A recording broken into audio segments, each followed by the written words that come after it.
ಎಲ್ಲರಿಗೂ ನಮಸ್ಕಾರ. ಮಹಿಳಾ ಧ್ಯಾನ ಮಹಾಚಕ್ರದ ವಿಶೇಷ ಸಮಯದಲ್ಲಿ ಎಲ್ಲರಿಗೂ ನಮಸ್ಕಾರ.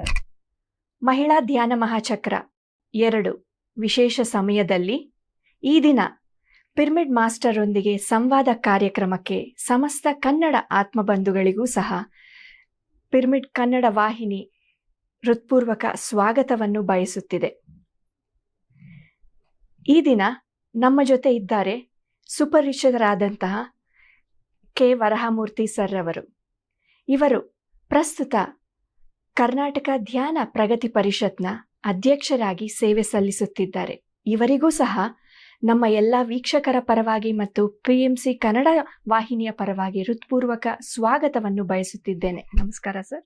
ಧನ್ಯವಾದಗಳು. ನಮಸ್ಕಾರ ಎಲ್ಲರಿಗೂ. ಸ್ನೇಹಿತರೆ, ಈ ದಿನ ಈ pyramid master, senior pyramid master K Varahamurthy sir ಅವರ ಆತ್ಮ ಪಯಣವನ್ನು ಈ ದಿನ ನಾವು ಅವರಿಂದಲೇ ತಿಳಿಯೋಣ. ಸರ್, ನಿಮ್ಮ ಕುಟುಂಬದ ಹಿನ್ನೆಲೆ ಬಗ್ಗೆ ಸ್ವಲ್ಪ ನೀವು ನಮ್ಮ ವೀಕ್ಷಕರಿಗೆ ತಿಳಿಸಬೇಕಾಗಿ ಕೋರುತ್ತಿದ್ದೇನೆ. ಖಂಡಿತ. ಆತ್ಮೀಯರೇ, ಮತ್ತೊಮ್ಮೆ ತಮಗೆಲ್ಲರಿಗೂ ಕೂಡ ನಮಸ್ಕಾರ. ಇದು ಸಂದರ್ಭ ತುಂಬಾ ವಿಶೇಷವಾಗಿದೆ. ಒಂದು ಕಡೆ ಧ್ಯಾನ ಮಹಿಳಾ ಚಕ್ರ, ಅದು ಕಡ್ತಾಲಲ್ಲಿ ನಡೀತಾ ಇರತಕ್ಕಂಥದ್ದು. ಇದೇ ಸಂದರ್ಭದಲ್ಲಿ ಸೀನಿಯರ್ ಪಿರಮಿಡ್ ಮಾಸ್ಟರ್ಸ್ ಯಾರಿದ್ದಾರೆ ಅವರ ಒಂದು ಸಂದೇಶ, ಪರಿಚಯದೊಂದಿಗೆ ಸಂದೇಶವನ್ನು ಕೂಡ ತೆಗೆದುಕೊಳ್ತಾ ಇರ್ತಕ್ಕಂಥದ್ದು. ಸೊ ಈ ಒಂದು ಸಂದರ್ಭದಲ್ಲಿ ತುಂಬಾ ವಿಶೇಷವಾಗಿ ಮೊಟ್ಟ ಮೊದಲನೇದಾಗಿ ನಾನು ನೆನಪು ಮಾಡ್ಕೊಳ್ಬೇಕಾದಂತಹದ್ದು ನಮ್ಮ ತಂದೆ ತಾಯಿಗಳನ್ನು.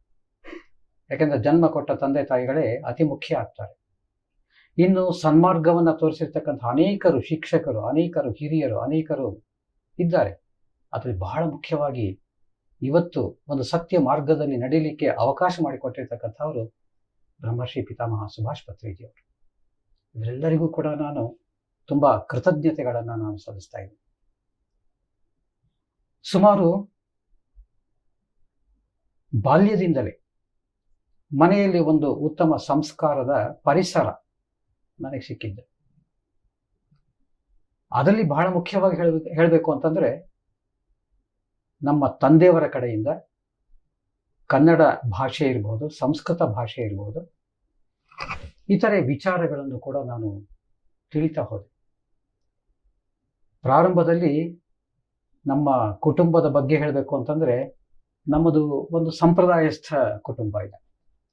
ಈ ಸಂಪ್ರದಾಯಸ್ಥ ಕುಟುಂಬದಲ್ಲಿ ಏನಾಗ್ತಾ ಇತ್ತು, ಎಲ್ಲವೂ ಕೂಡ ಒಂದು ಪದ್ಧತಿ, ಆಚಾರ, ವಿಚಾರ ಇದೆಲ್ಲವೂ ಕೂಡ ಇರ್ತಾ ಇತ್ತು. ಸೊ ಈ ಹಿನ್ನೆಲೆಯಲ್ಲಿ ಬೆಳೆದಿರ್ತಕ್ಕಂಥವನು ನಾನು 6ನೆಯ ಮಗನಾಗಿ ಇದ್ದೆ ಕುಟುಂಬದಲ್ಲಿ. ಮೊದಲು ಅಣ್ಣಂದ್ರು 5 ಜನ, ನಾನು 6ನೇವನು. ಹಾಗಾಗಿ ನನ್ನ ಮೇಲೆ ಅತಿ ವಿಶ್ವಾಸ, ಅತಿ ಪ್ರೀತಿ ಸಾಮಾನ್ಯವಾಗಿ ಇದ್ದಿರ್ತಕ್ಕಂಥದ್ದು ಎಲ್ಲರಿಗೂ ಕೂಡ ಗೊತ್ತಿರುತ್ತದೆ. ಸೊ ಈ ಒಂದು ಸನ್ನಿವೇಶದಲ್ಲಿ ನನಗೆ ಶಿಕ್ಷಣದ ಬಗ್ಗೆ, ಅದರ ಪ್ರಾಮುಖ್ಯತೆಯ ಬಗ್ಗೆ ಇದೆಲ್ಲವನ್ನು ಕೂಡ ಆ ಉತ್ಸಾಹವನ್ನು ತುಂಬಿರ್ತಕ್ಕಂಥವರು ತಂದೆಯವರು. ಹೀಗೆ ಅಭ್ಯಾಸ ಮುಂದುವರಿಸ್ತಾ ಇದ್ದಾಗ ನಾನು ಹೈಯರ್ ಸ್ಟಡೀಸ್ ಮಾಡಬೇಕು ಅಂತ ಇದ್ದಾಗ ಕುಟುಂಬದ ಬಡತನ ತುಂಬಾ ಜಾಸ್ತಿ ಇತ್ತು. ತಂದೆಯವರು ರಿಟೈರ್ಡ್ ಆಗಿದ್ರು ಜೊತೆಯಲ್ಲಿ ಬೆಡ್ ರಿಡನ್ ಆಗಿದ್ರು, ಹಾಸ್ಪಿಟಲೈಸ್ ಆಗಿದ್ರು. ಸೊ ಅಂಥ ಸಂದರ್ಭದಲ್ಲಿ ನಾನು ಹೈಯರ್ ಸ್ಟಡೀಸ್ ಮಾಡಬೇಕು ಅಂತಂದಾಗ ನನಗೆ ಯಾಕೋ ಮನಸ್ಸಿಗೆ ಹಿಂಜರಿತಾ ಇತ್ತು. ಖರ್ಚು ವೆಚ್ಚ ಹೇಗೆ, ಸೌಕರ್ಯ ಹೇಗೆ, ಅದು ಬೆಂಗಳೂರಿಗೆ ಬರಬೇಕಾಗಿತ್ತು, ಬೆಂಗಳೂರಿಗೆ ಹೋಗಿ ಆ ವಿದ್ಯಾಭ್ಯಾಸವನ್ನು ಮುಂದುವರಿಸಬೇಕಾಗಿತ್ತು. ಇದೆಲ್ಲ ಹೇಗೆ, ಒಂದು ದೊಡ್ಡ ಪ್ರಶ್ನೆ. ಆದರೆ ಇವತ್ತಿಗೂ ಕೂಡ ಆ ಘಟನೆ ತುಂಬಾ ನನ್ನ ಕಣ್ಣು ಮುಂದೆ ಬರುತ್ತೆ. ತಂದೆಯವರು ಬೆಡ್ ರಿಡನ್ ಆದಾಗ, ಸೊ ಅಲ್ಲಿ ತಂದೆಯವ್ರನ್ನ ಹೋಗಿ ಭೇಟಿ ಮಾಡಿದಾಗ ತಂದೆಯವರು ಒಂದು ಮಾತು ಹೇಳಿದ್ರು, ನೀನು ಹೈಯರ್ ಸ್ಟಡೀಸ್ ಮಾಡಬೇಕು ಅಂತ ಇದೆಯಲ್ಲ, ಮಾಡು. ಅದಕ್ಕೆ ವೆಚ್ಚ ಏನಿದೆ ನನ್ನ ಪೆನ್ಷನ್ ಹಣದಲ್ಲಿ ನಾನು ಕೊಡ್ತೀನಿ ಅಂತ. ಆ ಪೆನ್ಷನ್ ಹಣ ಅಂತಂದಾಗ ನನಗೆ ಆ ಗುರಿ ಇನ್ನಷ್ಟು ಗಟ್ಟಿ ಆಯಿತು, ತುಂಬಾ ಗಟ್ಟಿ ಆಯಿತು. ಯಾಕಂದ್ರೆ ಇದು ಅಭ್ಯಾಸ ಮಾಡಲೇಬೇಕು, ಕಷ್ಟ ಆದ್ರೂ ಚಿಂತೆ ಇಲ್ಲ. ಯಾಕಂದ್ರೆ ಇಷ್ಟ ಇತ್ತು, ನಾನೊಬ್ಬ ಟೀಚರ್ ಆಗಬೇಕು, ಲೆಕ್ಚರರ್ ಆಗಬೇಕು, ಉಪಾಧ್ಯಾಯ ಆಗಬೇಕು, ಪ್ರಾಧ್ಯಾಪಕ ಆಗಬೇಕು. ಒಟ್ಟಾರೆ ಆ ಒಂದು ಶಿಕ್ಷಣ ಕ್ಷೇತ್ರದಲ್ಲಿ ನನ್ನನ್ನು ನಾನು ತೊಡಗಿಸ್ಕೊಳ್ಬೇಕು, ಇದು ನನ್ನ ಇಚ್ಛೆ, ನನ್ನ ಗುರಿ, ಒಂದು ಗೋಲ್ ಆಗಿತ್ತು. ತಂದೆಯವರು ಆ ಮಾತು ಹೇಳಿದ ತಕ್ಷಣ ನಾನು ಬೆಂಗಳೂರಿಗೆ ಬಂದು MA ಎಕನಾಮಿಕ್ಸ್ ಮುಗಿಸಿ ನಂತರ ಓದಿದ ಕಾಲೇಜಿನಲ್ಲಿಯೇ ಊರಿನಲ್ಲಿಯೇ ಅರೆಕಾಲಿಕ ಉಪನ್ಯಾಸಕನಾಗಿ, ಆ ನಂತರ ಪೂರ್ಣಕಾಲಿಕ ಉಪನ್ಯಾಸಕನಾಗಿ ಅರ್ಥಶಾಸ್ತ್ರದ ಒಂದು ವಿಷಯದಲ್ಲಿ ಪರಿಣಿತಿಯನ್ನು ಹೊಂದಿ ಪ್ರಾಧ್ಯಾಪಕನಾಗಿ ಒಂದಷ್ಟು ವರ್ಷಗಳ ಕಾಲ ಪ್ರಿನ್ಸಿಪಾಲು ಆಗಿ, ಸೊ ಒಟ್ಟಾರೆ ನನ್ನ ಜನ್ಮ ಸಾರ್ಥಕ ಅಂತ ಅಂದುಕೊಳ್ಳೋ ಹಾಗೆ ಜೀವನ ಆಯಿತು. ಸೊ ಇದು ನನ್ನ ಒಂದು ಕುಟುಂಬದ ಹಿನ್ನೆಲೆಯಲ್ಲಿ ಬೆಳೆದು ಬಂದ ದಾರಿ ಅಂತ ನಾನು ಹೇಳ್ತಾ ಇದ್ದೇನೆ. ತುಂಬಾ ಧನ್ಯವಾದ ಸರ್. ಸರ್, ತಮ್ಮ ಧರ್ಮಪತ್ನಿ ಮತ್ತೆ ತಮ್ಮ ಮಕ್ಕಳು, ಖಂಡಿತ ಇವ್ರ ಬಗ್ಗೆ ಸ್ವಲ್ಪ ಪರಿಚಯ. ಎಸ್.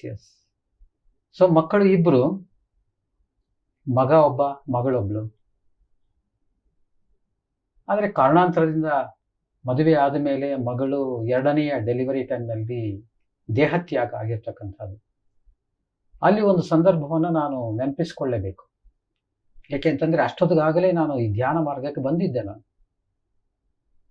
ಒಂದು ಕ್ಷಣ, ಓಹೋ, ಎಲ್ಲೋ ಒಂದು ಮೂಲೆಯಲ್ಲಿ ತುಂಬಾ ನೋವು, ದುಃಖ, ಒಂದು ಕ್ಷಣ. ಆ ಕ್ಷಣದ ನಂತರ ಸತ್ಯದ ಅರಿವು ಇತ್ತು. ಆ ಸತ್ಯದ ಅರಿವಿಗೆ ಬಂದ ಮೇಲೆ, ಓ ಇದಿಷ್ಟೇ, ದೇಹತ್ಯಾಗ ಆಗಿದೆ, ಆತ್ಮ ಇದೆ ಎಂಬತಕ್ಕಂಥ ಸತ್ಯದ ಅರಿವು ನನಗೆ ಸಿಕ್ಕಾಗ ಆನಂದ ಆಯಿತು.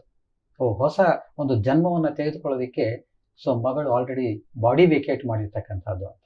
ಸೊ ಮಗ ಇದ್ದಾನೆ, ಮಗನಿಗೆ 2 ಮಕ್ಕಳು, ಮಗಳಿಗೂ 2 ಮಕ್ಕಳು. ನನ್ನ ತುಂಬು ಜೀವನ ಇದಾಗಿದೆ. ಪ್ರತಿ ಕ್ಷಣ ಆನಂದದಲ್ಲಿ ಈಗಂತೂ ನಾನು ಎಂಜಾಯ್ ಮಾಡ್ತಾ ಇದ್ದೇನೆ. ತುಂಬಾ ಧನ್ಯವಾದ ಸರ್. ಅಷ್ಟು ಕಠಿಣವಾದ ಸಂದರ್ಭದಲ್ಲೂ ಸಹ ನೀವು ಸತ್ಯವನ್ನು ಹೇಗೆ ದರ್ಶಿಸಿದ್ದೀರಾ ಅಂತ ನಮ್ಮ ಎಲ್ಲಾ ವೀಕ್ಷಕರಿಗೂ ತಾವು ತುಂಬಾ ಆನಂದದಾಯಕವಾಗಿ ಹೇಳಿದ್ದೀರಾ. ಅಫ್ಕೋರ್ಸ್ ಎಲ್ಲರಿಗೂ ಒಳಗಡೆ ಆ ನೋವು ಅನ್ನೋದು ಖಂಡಿತ ಇದ್ದೇ ಇರುತ್ತೆ. ಆ ನೋವಿಂದಾನೇ ಜ್ಞಾನವನ್ನು ಹೇಗೆ ನೀವು ಪಡೆದಿದ್ದೀರಾ ಅಂತ ತಾವು ಹೇಳಿದ್ದೀರಾ. ತುಂಬಾ ಧನ್ಯವಾದ. ತಮ್ಮ ಪ್ರವೃತ್ತಿಯ ಬಗ್ಗೆ ಕೆಲವು ವಿಷಯಗಳು ಸರ್. ಅಫ್ಕೋರ್ಸ್ ನೋಡಿ, ಕಾಲೇಜು ಕೆಲಸ ಒಂದು ವೃತ್ತಿ. ಅದು ಹೊಟ್ಟೆಗಾಗಿ ಗೇಣು ಬಟ್ಟೆಗಾಗಿ ಅಂತ ಕನಕದಾಸರು ಹೇಳಿದ ಹಾಗೆ ಅದು ವೃತ್ತಿ ಬೇಕದು. ಒಂದಷ್ಟು ಹಣ ಗಳಿಸಬೇಕು. ಆ ಒಂದು ಶಿಕ್ಷಣ ವೃತ್ತಿ, ಶಿಕ್ಷಕ ವೃತ್ತಿ ಅಥವಾ ಉಪನ್ಯಾಸಕ ವೃತ್ತಿ, ಕಾಲೇಜು ವೃತ್ತಿ, ಅದರ ಜೊತೆಯಲ್ಲಿಯೇ ನನಗೊಂದು ಹವ್ಯಾಸಗಳು, ಪ್ರವೃತ್ತಿ ಅಂತ ನಾವು ಕರಿತೀವಿ. ಅದು ಒಂದು ಟೀಚಿಂಗ್ ಎಂಬತಕ್ಕಂಥದ್ದು ಪ್ಯಾಷನ್ ಆಯಿತು. ಅದರ ಜೊತೆಯಲ್ಲಿ ಇತರೆ ಹವ್ಯಾಸಗಳು ಕೂಡ. ಅತಿ ಮುಖ್ಯವಾಗಿ ಬಾಲ್ಯದಿಂದಲೇ ಅಥವಾ ಕಾಲೇಜಿನಲ್ಲಿ ಸೇರ್ಕೊಂಡಾದಾಗಿಂದಲೇ ನನಗೆ ಸೇವೆಯ ಮನೋಭಾವನೆ ಜಾಸ್ತಿ ಇತ್ತು. ಅದು ಚಿಕ್ಕದೋ ದೊಡ್ಡದೋ ಯಾವುದಾದ್ರೂ ಸರಿ. ಸೊ ವೃತ್ತಿಯ ಜೊತೆಯಲ್ಲಿ ಪ್ರವೃತ್ತಿ, ಸೇವಾ ಮನೋಭಾವನೆ ಬೆಳೀತಾ ಬಂತು. ಅದು ಸಂದರ್ಭೋಚಿತವಾಗಿ ಬಂತು. ಯಾಕೆಂದ್ರೆ ಬಡತನ ಇತ್ತು. ಸೊ ನನ್ನ ಬಡತನ ಇತ್ತು, ಇನ್ನೊಬ್ಬರ ಬಡತನವೂ ಕೂಡ ಹಾಗೆ ಎಂಬತಕ್ಕಂಥ ಆ ನೋವು, ತುಡಿತ ನನ್ನಲ್ಲಿ ಸಿಗ್ತಾ ಹೋಯ್ತು. ಸೊ ಹಾಗಾಗಿ ಸಣ್ಣ ಪುಟ್ಟದಾಗಿ ಸೇವೆಯನ್ನು ಕೂಡ ಮಾಡ್ತಕ್ಕಂಥದ್ದು. ಅದಕ್ಕೆ ತಕ್ಕ ಹಾಗೆ ನನಗೆ ಕಾಲೇಜ್ನಲ್ಲಿದ್ದಾಗ ನ್ಯಾಷನಲ್ ಸರ್ವಿಸ್ ಸ್ಕೀಮ್ ಅಂತ ಒಂದು ಸ್ಕೀಮ್ ಇದೆ. ಅದು ಕಾಲೇಜುಗಳಲ್ಲಿ ಇರುತ್ತದೆ. NSS ಅಂತ ನಾವು ಕರಿತೀವಿ. ಆ NSS ಎಂಬತಕ್ಕಂಥ ಸ್ಕೀಮ್ನಲ್ಲಿ ತುಂಬ ಇಷ್ಟದಿಂದ ಆಫೀಸರ್ ಆದೇನು. ಒಂದು ವೃತ್ತಿ ಕಾಲೇಜ್ನಲ್ಲಿ ಒಬ್ಬ ಉಪನ್ಯಾಸಕನಾಗಿ. ಇನ್ನು 2ನೇದಾಗಿ ಆ ಸೇವೆಯನ್ನು ಮಾಡಲಿಕ್ಕೆ ಒಂದು ಅವಕಾಶ ಸಿಕ್ತು NSS ಅಂತ ಹೇಳಿ. ಸುಮಾರು 20 ರಿಂದ 25 ವರ್ಷಗಳ ಕಾಲ ಆಫೀಸರ್ ಆಗಿ ಒಂದು ಯೂನಿವರ್ಸಿಟಿ ಲೆವೆಲ್, ಮತ್ತೆ divisional level, state level, conference ಅಥವಾ ಬೇರೆ ಬೇರೆ ರಾಷ್ಟ್ರ ಮಟ್ಟದ ಸಮ್ಮೇಳನ, ಇದೆಲ್ಲದರಲ್ಲಿ ಒಬ್ಬ ಆಫೀಸರ್ ಆಗಿ ನಾನು ಪಾಲ್ಗೊಂಡದ್ರ ಜೊತೆಯಲ್ಲಿ ಕಲಿತೆ ಚೆನ್ನಾಗಿ. ಆ ಸೇವಾ ಮನೋಭಾವನೆ ಇನ್ನಷ್ಟು ಗಟ್ಟಿಯಾಯಿತು. ಹಾಗಾಗಿ ಸೇವೆ ಎಂಬತಕ್ಕಂಥದ್ದೇ ನನ್ನ ಪ್ರವೃತ್ತಿ ಆಗಿ ಜಾರಿಗೆ ಬಂತು. ಅಂದ್ರೆ ನಿಧಾನವಾಗಿ, ಗ್ರಾಜ್ಯುಯಲ್ ಆಗಿ ಅದು ನನ್ನ ಒಳಗಡೆ ಸೇರ್ಕೊಂಡ್ಬಿಡ್ತದೆ. ವೃತ್ತಿ ಪ್ರವೃತ್ತಿ ಎರಡೂ ಕೂಡ ಜೊತೆಯಲ್ಲೇ ಬಂದ್ಬಿಡ್ತದೆ. ದಟ್ ಈಸ್ ಸೇವಾ ಮನೋಭಾವ. ಸೇವಾ ಮನೋಭಾವದಿಂದ ನೀವಿಷ್ಟೆಲ್ಲ NSS ಅಲ್ಲಿ ಸಾಧಿಸಿದ್ದೀರಾ, ಅಷ್ಟೆಲ್ಲ ಉನ್ನತ ಮಟ್ಟದ ಒಂದು ಪೊಸಿಷನ್ಸ್ಗೆ ಹೋಗಿದ್ದೀರಾ. ಹಾಗಾಗಿ ನಿಮ್ಗೆ ಧ್ಯಾನ ಪ್ರಪಂಚದಲ್ಲಿ ಸೇವೆ ಮಾಡಲು ಇನ್ನೂ ನಿಮ್ಗೆ ಇಷ್ಟ ಆಯಿತು. ಆ್ಯಂಡ್ ಇದರಲ್ಲಿ ಇನ್ನೂ ನೀವು ತುಂಬ ಚೆನ್ನಾಗಿ ಎಂಜಾಯ್ ಮಾಡ್ತಾ ಇದ್ದೀರಾ ಅಂತ ನಾನು ಭಾವಿಸ್ತೇನೆ. ಸರ್, ನಿಮ್ಮ ಒಂದು ಜೀವನದಲ್ಲಿ ಧ್ಯಾನದ ಮಿಲನ ಯಾವಾಗ ಆಯಿತು ಸರ್? ಧ್ಯಾನ ಯಾವ ರೀತಿ ಪರಿಚಯ ಆಯಿತು? ಇದೇ ಮುಖ್ಯ. ಯಾಕೆಂತಂದ್ರೆ ನಾವು ಹೇಳಿ ಕೇಳಿ PMC ಕನ್ನಡ ವಾಹಿನಿಯಲ್ಲಿ ಧ್ಯಾನದ ವಿಚಾರದ ಬಗ್ಗೆಯೇ ಮಾತಾಡ್ಕೊಳ್ಬೇಕು. ಇದು ಮೊದಲು ಮಾತಾಡಿದ್ದೆಲ್ಲ ಒಂದು ಲೌಕಿಕ, ಅದು ಒಂದು ಪೀಠಿಕೆ ಅಷ್ಟೇ ಅದು. ಆದರೆ ಈಗ ಮಾತಾಡೋದಿದೆಯಲ್ಲ, ಧ್ಯಾನದ ವಿಚಾರವಾಗಿ ತುಂಬಾ ತುಂಬಾ ತುಂಬಾ ಮುಖ್ಯ ಇದೆ. ಯಾಕೆಂತಂದ್ರೆ ನಮಗೆ ಜೀವನ ಕೊಟ್ಟಿದ್ದು, ಬದುಕು ಕೊಟ್ಟಿದ್ದು, ಅಥವಾ ಪ್ರತಿ ಕ್ಷಣವನ್ನ ಎಂಜಾಯ್ ಮಾಡಬೇಕು ಹೇಗೆ ಎಂಬತಕ್ಕಂಥದ್ದನ್ನ ತಿಳಿಸ್ಕೊಟ್ಟಿದ್ದು, ಸತ್ಯ, ಆನಂದ ಮತ್ತೆ ಚೈತನ್ಯಮಯ ಜೀವನ ಇದು ಹೇಗೆ ರೂಢಿಸ್ಕೊಳ್ಬೇಕು ಇದು ಹೇಳಿಕೊಟ್ಟಿದ್ದೇ ಧ್ಯಾನ. ಇಂಥ ಧ್ಯಾನದ ಮಿಲನ, ಆ ಮಿಲನ ಅನ್ನೋ ಪದ ತುಂಬಾ ಚೆನ್ನಾಗಿದೆ. ಮಿಲನ ಅಂದ್ರೆ ಒಂದು ರೀತಿಯ ಸಂಪರ್ಕ ಆಗಿರೋದು, ಸೇರ್ಕೊಂಡಿರೋದು, ಆ ಧ್ಯಾನದ ಜೊತೆಯಲ್ಲಿ ಸೇರ್ಕೊಂಡಿರೋದು. ಅಫ್ಕೋರ್ಸ್ ಇದರ ಮೊದಲು ನಾನು ಒಂದು ವಿಷಯವನ್ನ ಹೇಳಲೇಬೇಕು. ನಾನು ಹೇಳಿದೆ, ಕುಟುಂಬದ ಜೀವನದಲ್ಲಿಯೂ ಕೂಡ ತಂದೆ ತಾಯಿಗಳ ಜೊತೆಯಲ್ಲಿದ್ದಾಗಲೂ ಕೂಡ ಅಥವಾ ಇದ್ದಾಗ ಸಂಸ್ಕಾರ ಅನ್ನೋದು ಇತ್ತು.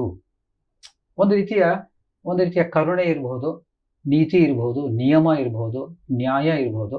ಈ ಥರದ ಒಂದು ಪರಿಸರದಲ್ಲಿಯೇ ನಾನು ಬೆಳೆದು ಬಂದಿದ್ದು. ಅದಕ್ಕೆ ಪೂರಕವಾಗಿ ಶ್ರೀ ಅರವಿಂದೋ ಸೊಸೈಟಿ ಅಂತ ಹೇಳಿ ಅದರ ಒಂದು ಸಂಪರ್ಕ ಆಯಿತು. ಅದು ಗೌರಿಬಿದನೂರಿನಲ್ಲಿ ಒಂದು ಬ್ರಾಂಚ್ ಕೂಡ ಓಪನ್ ಆಯಿತು. ಅದು ಕರ್ನಾಟಕಕ್ಕೆ 2ನೇ ಬ್ರಾಂಚ್ ಅಂತ ಹೇಳಿ ಶ್ರೀ ಅರಬಿಂದೋ ಸೊಸೈಟಿ.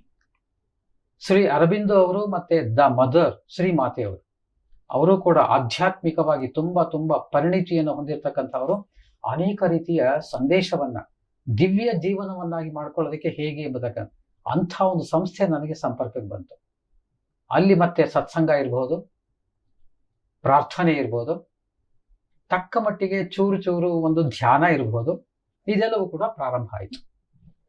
ಬಟ್ ಯಾವುದೋ ಒಂದು ಪದ್ಧತಿಯ ಧ್ಯಾನ ಅಂತೂ ಶುರು ಆಯ್ತಲ್ಲಿ. ಅದರ ಜೊತೆಯಲ್ಲಿ ಪುಸ್ತಕಗಳನ್ನು ಓದೋದು ಹವ್ಯಾಸ ಆವತ್ತೇ ಸ್ಟಾರ್ಟ್ ಆಯಿತು. ಸೊ ಅದು ಇಂಗ್ಲಿಷ್ನಲ್ಲಿರ್ಬೋದು, ಕನ್ನಡದಲ್ಲಿರ್ಬೋದು, ಆಧ್ಯಾತ್ಮಿಕ ಗ್ರಂಥಗಳು ಅಂತ ನಾವು ಕರಿತೀವಿ, ಅಂಥ ಪುಸ್ತಕಗಳು. ಅಲ್ಲಿ ನಾವು ವಿವಿಧ ರೀತಿಯ ಆಧ್ಯಾತ್ಮಿಕ ಚಟುವಟಿಕೆಗಳನ್ನು ಮಾಡ್ತಾ ಇದ್ವಿ ಶ್ರೀ ಅರಬಿಂದೋ ಸೊಸೈಟಿ ಗೌರಿಬಿದನೂರು. ಆಧ್ಯಾತ್ಮಿಕ ಚಟುವಟಿಕೆ ಅಂದಾಗ ರೇಖಿ ವಿದ್ಯೆಯೂ ಕೂಡ ಒಂದು.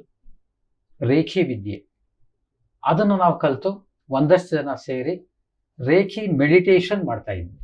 ರೇಖಿಯಲ್ಲಿಯೂ ಕೂಡ ಒಂದು ಧ್ಯಾನದ ಪದ್ಧತಿ ಇದೆ. ಅಲ್ಲಿ ಎಲ್ಲವೂ ಕೂಡ ಕೂತ್ಕೊಳ್ತೀವಿ, ವಿಜುವಲೈಸ್ ಮಾಡ್ಕೊಳ್ತೀವಿ, ಕಲ್ಪನೆ ಮಾಡ್ಕೊಳ್ತೀವಿ. ಸೊ ಹೀಗಿದ್ದೀವಿ, ಹೀಗೆ ಮಾಡ್ತಾ ಇದ್ದೀವಿ, ಹೀಗಾಗಬೇಕು ಅಂತ ಇದು ವಿಜುವಲೈಸ್ ಮಾಡ್ಕೊಳ್ತೀವಿ. ಅದನ್ನು ನಾವು ಮಾಡ್ತಾ ಇದ್ವಿ. ಸುಮಾರು 1 ವರ್ಷ 2 ವರ್ಷ ಆಗಿತ್ತು. ಆಗ ಒಬ್ಬ ವ್ಯಕ್ತಿ ನನ್ನ ಬಳಿ ಬಂದ. ಒಂದು ಪುಸ್ತಕವನ್ನ ತಂದ. ಆತ ಇಲ್ಲಿಟ್ರೇಟ್ ಏನೋ ನನಗೆ ಗೊತ್ತಾಗ್ಲಿಲ್ಲ. ಆ ವ್ಯಕ್ತಿ ಬಗ್ಗೆ ನನಗೇನು ಗೊತ್ತಿರಲಿಲ್ಲ. ಪುಸ್ತಕ ತಂದು, ಸರ್ ನಿಮ್ಮ ಹೆಸರು ಹೇಳಿದ್ರು ಒಬ್ರು, ನಿಮ್ಮ ಹತ್ರ ಹೋದ್ರೆ ಈ ಪುಸ್ತಕದ ಬಗ್ಗೆ ಡೀಟೇಲ್ಸ್ ಎಲ್ಲ ಹೇಳ್ತೀರಾ? ಪುಸ್ತಕ ನೋಡಿದೆ, ಅದು ಆನಾಪಾನ ಸತಿ ಧ್ಯಾನ ಪುಸ್ತಕ. ಹೆಸರು ವಿಚಿತ್ರವಾಗಿದೆ. ಡೀಟೇಲ್ಸ್ ಎಲ್ಲ ನೋಡಿದೆ. ಡೀಟೇಲ್ಸ್ ನೋಡಿ ಹೇಳಿದೆ ಆತನಿಗೆ, ಇದು ಧ್ಯಾನದ ಬಗ್ಗೆ, ಧ್ಯಾನ ಅಂದ್ರೆ ಹೀಗೆ ಮಾಡ್ಬೇಕಂತೆ, ಅದನ್ನು ಹೇಳಿದ್ದಾರೆ ಅಂತ. ಆ ವಿಷಯ ಕೇಳಿ ಅವನಿಗೆ ಸಂತೋಷ ಆಯಿತು. ಇಷ್ಟು ಸರಳವಾಗಿದೆಯಾ ಧ್ಯಾನ, ಇಷ್ಟು ಸುಲಭವಾಗಿದೆಯಾ, ಹೀಗೆಲ್ಲ ಆಗುತ್ತಾ, ಈ ಧ್ಯಾನ ಮಾಡೋದ್ರಿಂದ ಇಷ್ಟೆಲ್ಲ ಲಾಭಗಳು ಸಿಗುತ್ತಾ? ನಾನೆಲ್ಲ ವಿವರಿಸಿದ ಮೇಲೆ ಆತ ಆ ರೀತಿಯಲ್ಲಿ ಹೇಳಿದ, ಹೌದಪ್ಪ ಇದೆಲ್ಲ ಇದೆ, ಅದ್ರಲ್ಲಿ ಪುಸ್ತಕದಲ್ಲಿ ಕೊಟ್ಟಿದ್ದೇನೆ. ಆತ ತಕ್ಷಣ ಹೊರಟೋದ. ಹೋದ ಮೇಲೆ ನೆಕ್ಸ್ಟ್ ಡೇ ಮತ್ತೆ ವಾಪಸ್ ಬಂದ.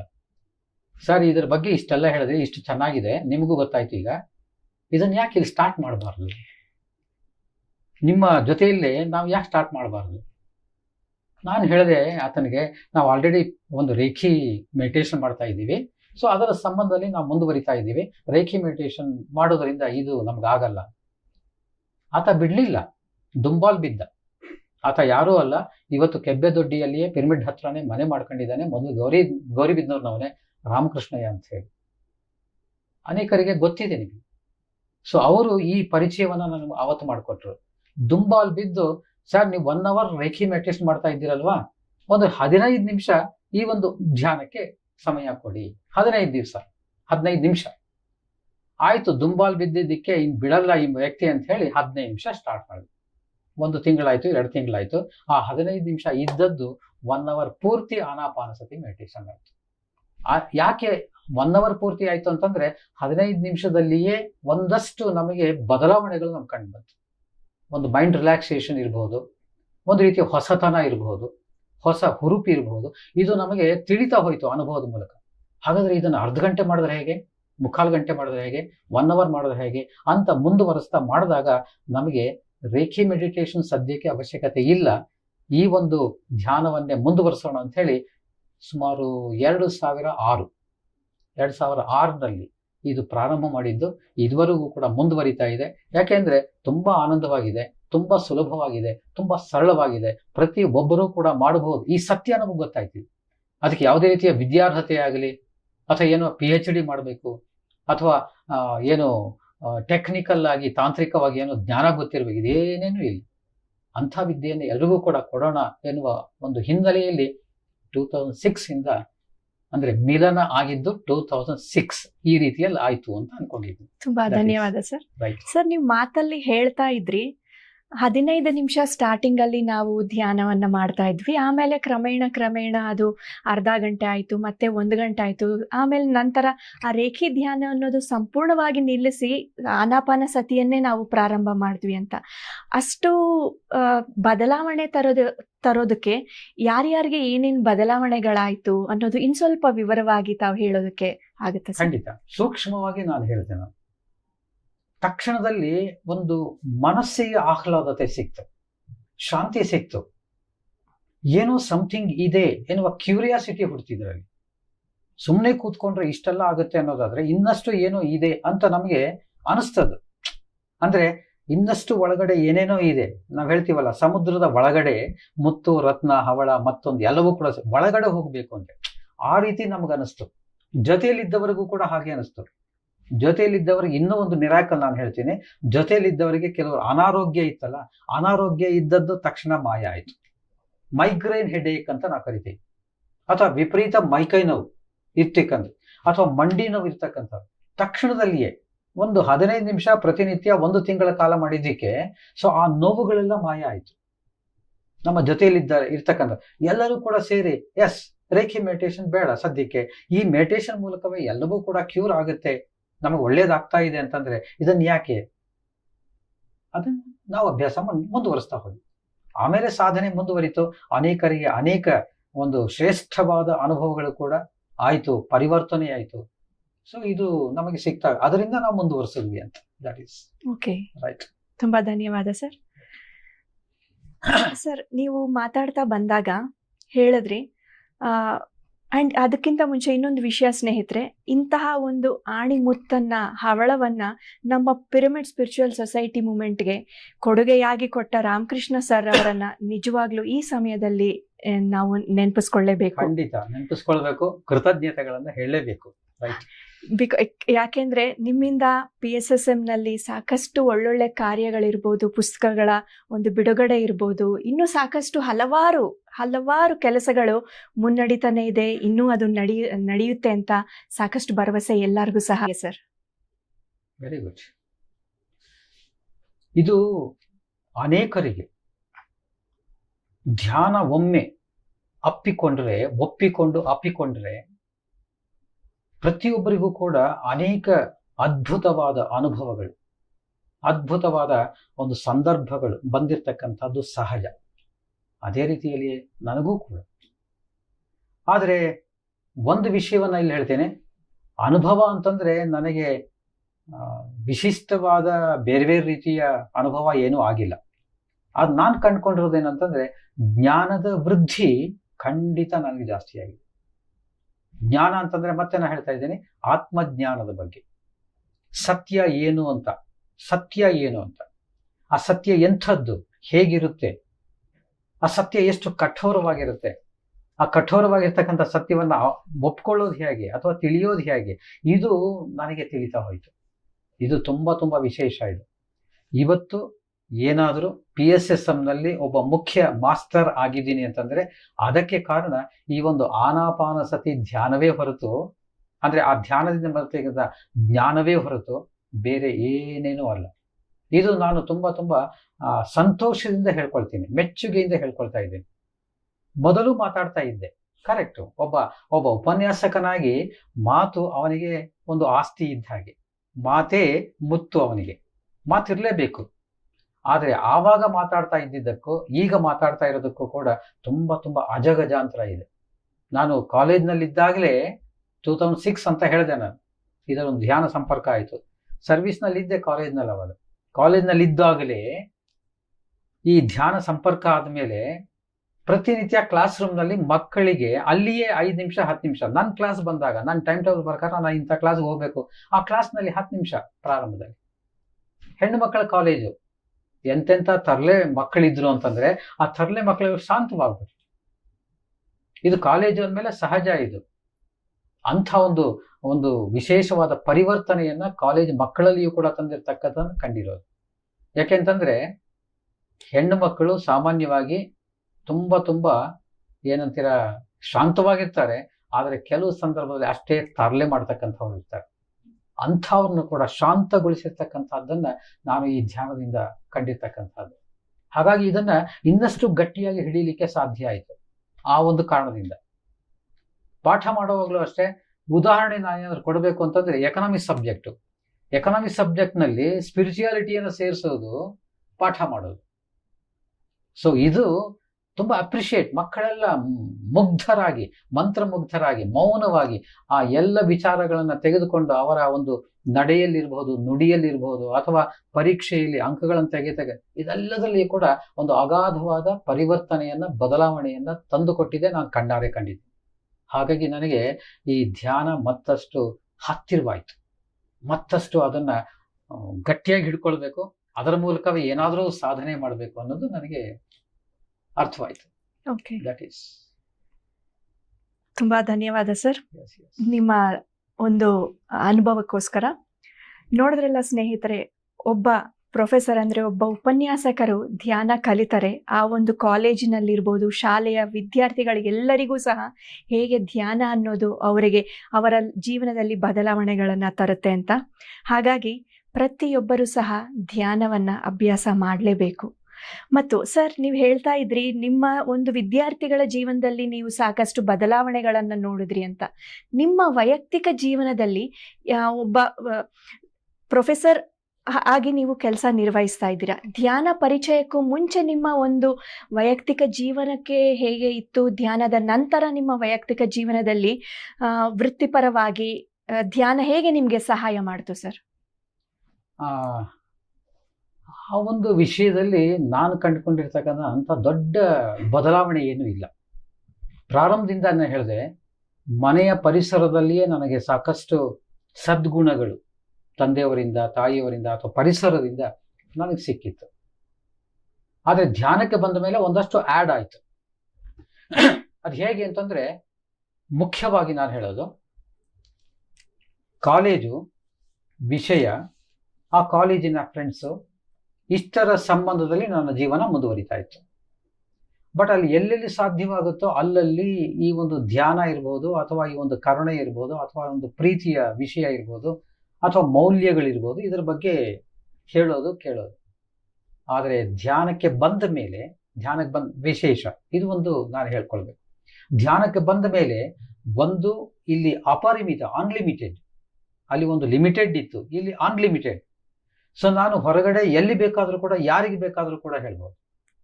ಅವನು ವಿದ್ಯಾರ್ಥಿ ಆಗಿರಬೇಕು, ಒಬ್ಬ ರೈತಾಪಿ ವ್ಯಕ್ತಿ ಆಗಿರಬೇಕು, ಒಬ್ಬ ಇಂಡಸ್ಟ್ರಿಯಲಿಸ್ಟೇ ಆಗಿರಬೇಕು, ಅಥವಾ ಲಿಟ್ರೇಟೇ ಆಗಿರಬೇಕು, ಅಥವಾ ಮತ್ತೊಂದು, ಏನೂ ಇಲ್ಲ ಇಲ್ಲಿ.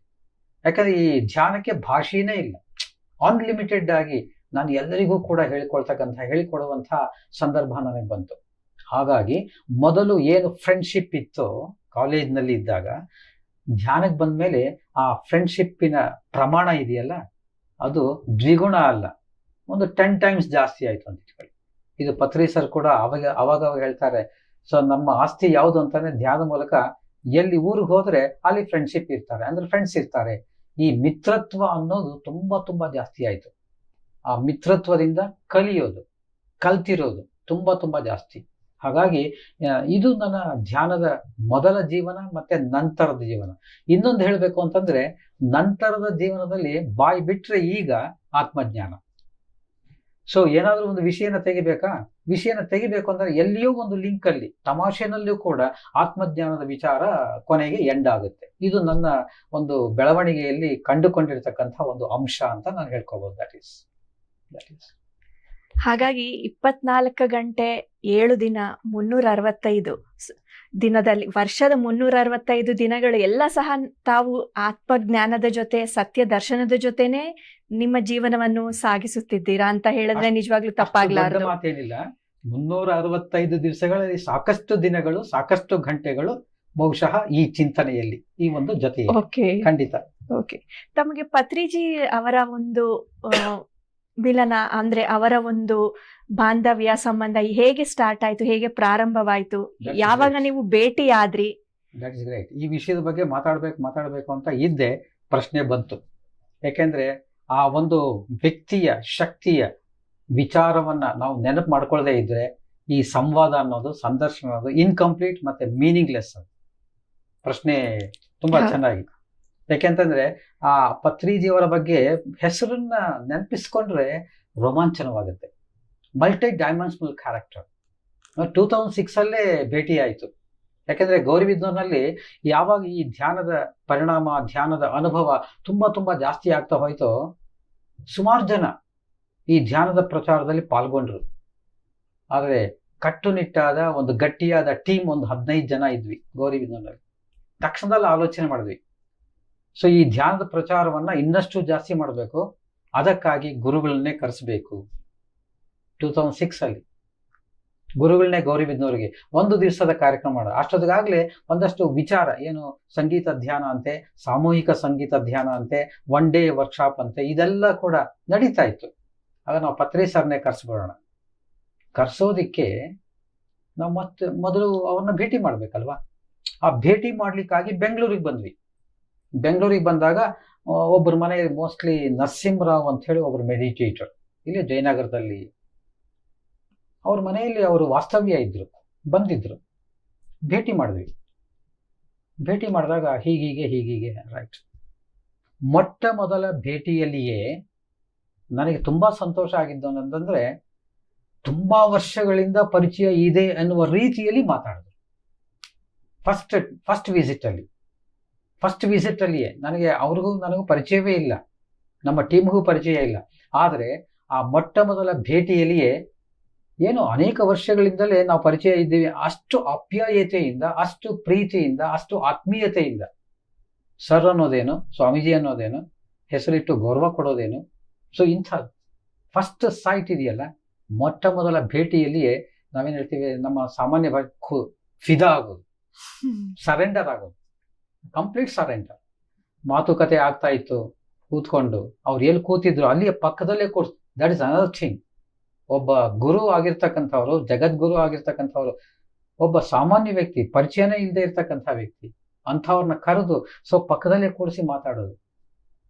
ಅವ್ರು ಸಾಮಾನ್ಯವಾಗಿ ಕೇಳೋದು, ಸಾಮಾನ್ಯವಾಗಿ ಕನ್ನಡದ, ತೆಲುಗುನಲ್ಲಿ ಇಂಕೇಂ ಸಂಗತಲು, ಸಾಮಾನ್ಯವಾಗಿ ಎಲ್ಲರನ್ನೂ ಕೂಡ ಕೇಳ್ತಕ್ಕಂಥದ್ದು.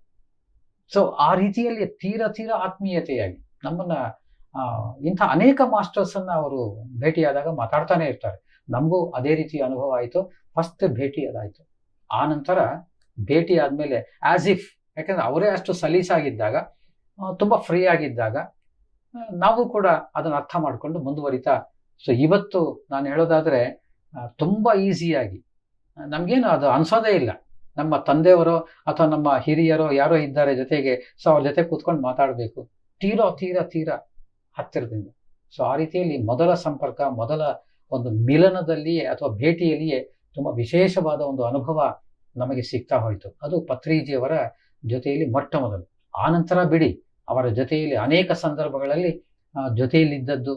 ಯಾಕೆಂದ್ರೆ ನಾವೊಂದು ಸಂಕಲ್ಪ ಮಾಡ್ಕೊಂಡಿದ್ವಿ. ಎಸ್ಪೆಷಲಿ ನನಗೆ ಧ್ಯಾನ ಕಲಿಸ್ಕೊಟ್ಟ ಸಂಪರ್ಕ ಅಥವಾ ಸಂಬಂಧ ಮಾಡಿರ್ತಕ್ಕಂಥ ರಾಮಕೃಷ್ಣ ಅವರು, ನಾವು ಒಂದು ಸಂಕಲ್ಪ ಮಾಡ್ಕೊಂಡ್ರು.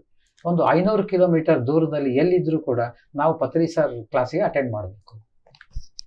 ಇದು ಒಂದು ಸಂಕಲ್ಪ ಮಾಡ್ಕೊಂಡ್ವಿ. ಯಾಕೆಂದ್ರೆ ಆ ಜ್ಞಾನವನ್ನ ತೆಗೆದುಕೊಂಬೋಣ, ಅವರಿಂದ ಏನ್ ಸಂದೇಶ ಬರುತ್ತೆ ತಿಳ್ಕೊಂಬೋಣ. ಸೊ ನಾವು ಆ ಒಂದು ಆನಂದದ ಒಂದು ಇದರಲ್ಲಿ ಹೋಗೋಣ, ಮಾರ್ಗದಲ್ಲಿ ಮತ್ತಷ್ಟು ಜಾಸ್ತಿ ಸಂಕಲ್ಪ ಮಾಡ್ಕೊಂಡ್ವಿ. ಅದೇ ರೀತಿ ಹೋಗಿ ಬರ್ತಾ ಇದ್ವಿ. ಹೋದಾಗೆಲ್ಲ ನನಗೆ ಒಂದು ಹೊಸ ಅನುಭವ ಏನಂತಂದ್ರೆ, ಅದು ಏನಮ್ಮ ಸರ್ಗೆ ಅದು ಅನಿಸ್ತದು. ನಾನೆಲ್ಲೋ ಅವರ ಸಂದೇಶ ಕೇಳೋಣ, ಕ್ಲಾಸಲ್ಲಿ ಕೂತ್ಕೊಂಡು ಕೇಳೋಣ, ಅವ್ರ ವಿಚಾರಗಳೆಲ್ಲ ಚೆನ್ನಾಗಿ ಕೇಳಿಸ್ಕೊಂಬೋಣ. ಒಂದು ನನ್ನ ಹ್ಯಾಬಿಟ್ ಏನು ಅಂತಂದ್ರೆ, ಎಲ್ಲಿ ಹೋದ್ರು ಕೂಡ ಪೆನ್ನು ಪೇಪರ್ ಜೊತೆಯಲ್ಲಿ ಇರೋದು. ಅದೇನು ಹೇಳಿದ್ರು ಕೂಡ ಸೊ ಫಸ್ಟ್ ಬರ್ಕೊಂಡ್ಬಿಡ್ಬೇಕು ನಾನು. ಸೊ ಬರ್ಕೊಳ್ಳೋದು. ನಾನು ಎಲ್ಲೋ ಒಂದು ಕಡೆ ಗಾಯನ ಸಮಾಜ ಐ ಥಿಂಕ್ ಫಸ್ಟ್ ಕಾರ್ಯಕ್ರಮದಲ್ಲಿ ನಾನು ಪಾಲ್ಗೊಂಡಿದ್ದೆ. ಅವರ ಕಾರ್ಯಕ್ರಮ ಇತ್ತು, ಬರ್ತಾರೆ, ಸತ್ಸಂಗ ಇರುತ್ತೆ, ಧ್ಯಾನ ಇರುತ್ತೆ ಅಂತ ಹೇಳಿ. ಗಾಯನ ಸಮಾಜದಲ್ಲಿ ಕೂತು ಕೊನೆಯ ಸೀಟ್ನಲ್ಲಿ, ಆ ಆಡಿಟೋರಿಯಂ ಕೊನೆಯ ಸೀಟಲ್ಲಿ ಕೂತಿದ್ದೆ. ಅಷ್ಟೊತ್ತಿಗಾಗಲೇ ನಮ್ಮೂರಿಗೆ ಬಂದಿದ್ರು, ಪರಿಚಯ ಆಗಿತ್ತು, ಎಲ್ಲ ಆಯ್ತು. ಅದು ಎಲ್ಲಿಂದ ನೋಡಿದ್ರು ಏನೋ ಅವರ ದೃಷ್ಟಿ, ದಿವ್ಯ ದೃಷ್ಟಿ ಅಂತ ಹೇಳ್ತೀವಲ್ಲ, ನಿಮ್ಮ ಹೆಸರು ದಿವ್ಯಶ್ರೀ ಅಲ್ವಾ? ಹೌದು ಸರ್. ರೈಟ್. ಸೊ ದಿವ್ಯ ದೃಷ್ಟಿ, ಆ ದಿವ್ಯ ದೃಷ್ಟಿಯಲ್ಲಿ ವರಹಮೂರ್ತಿ ಕಮ್ ಹಿಯರ್ ಅಂತ.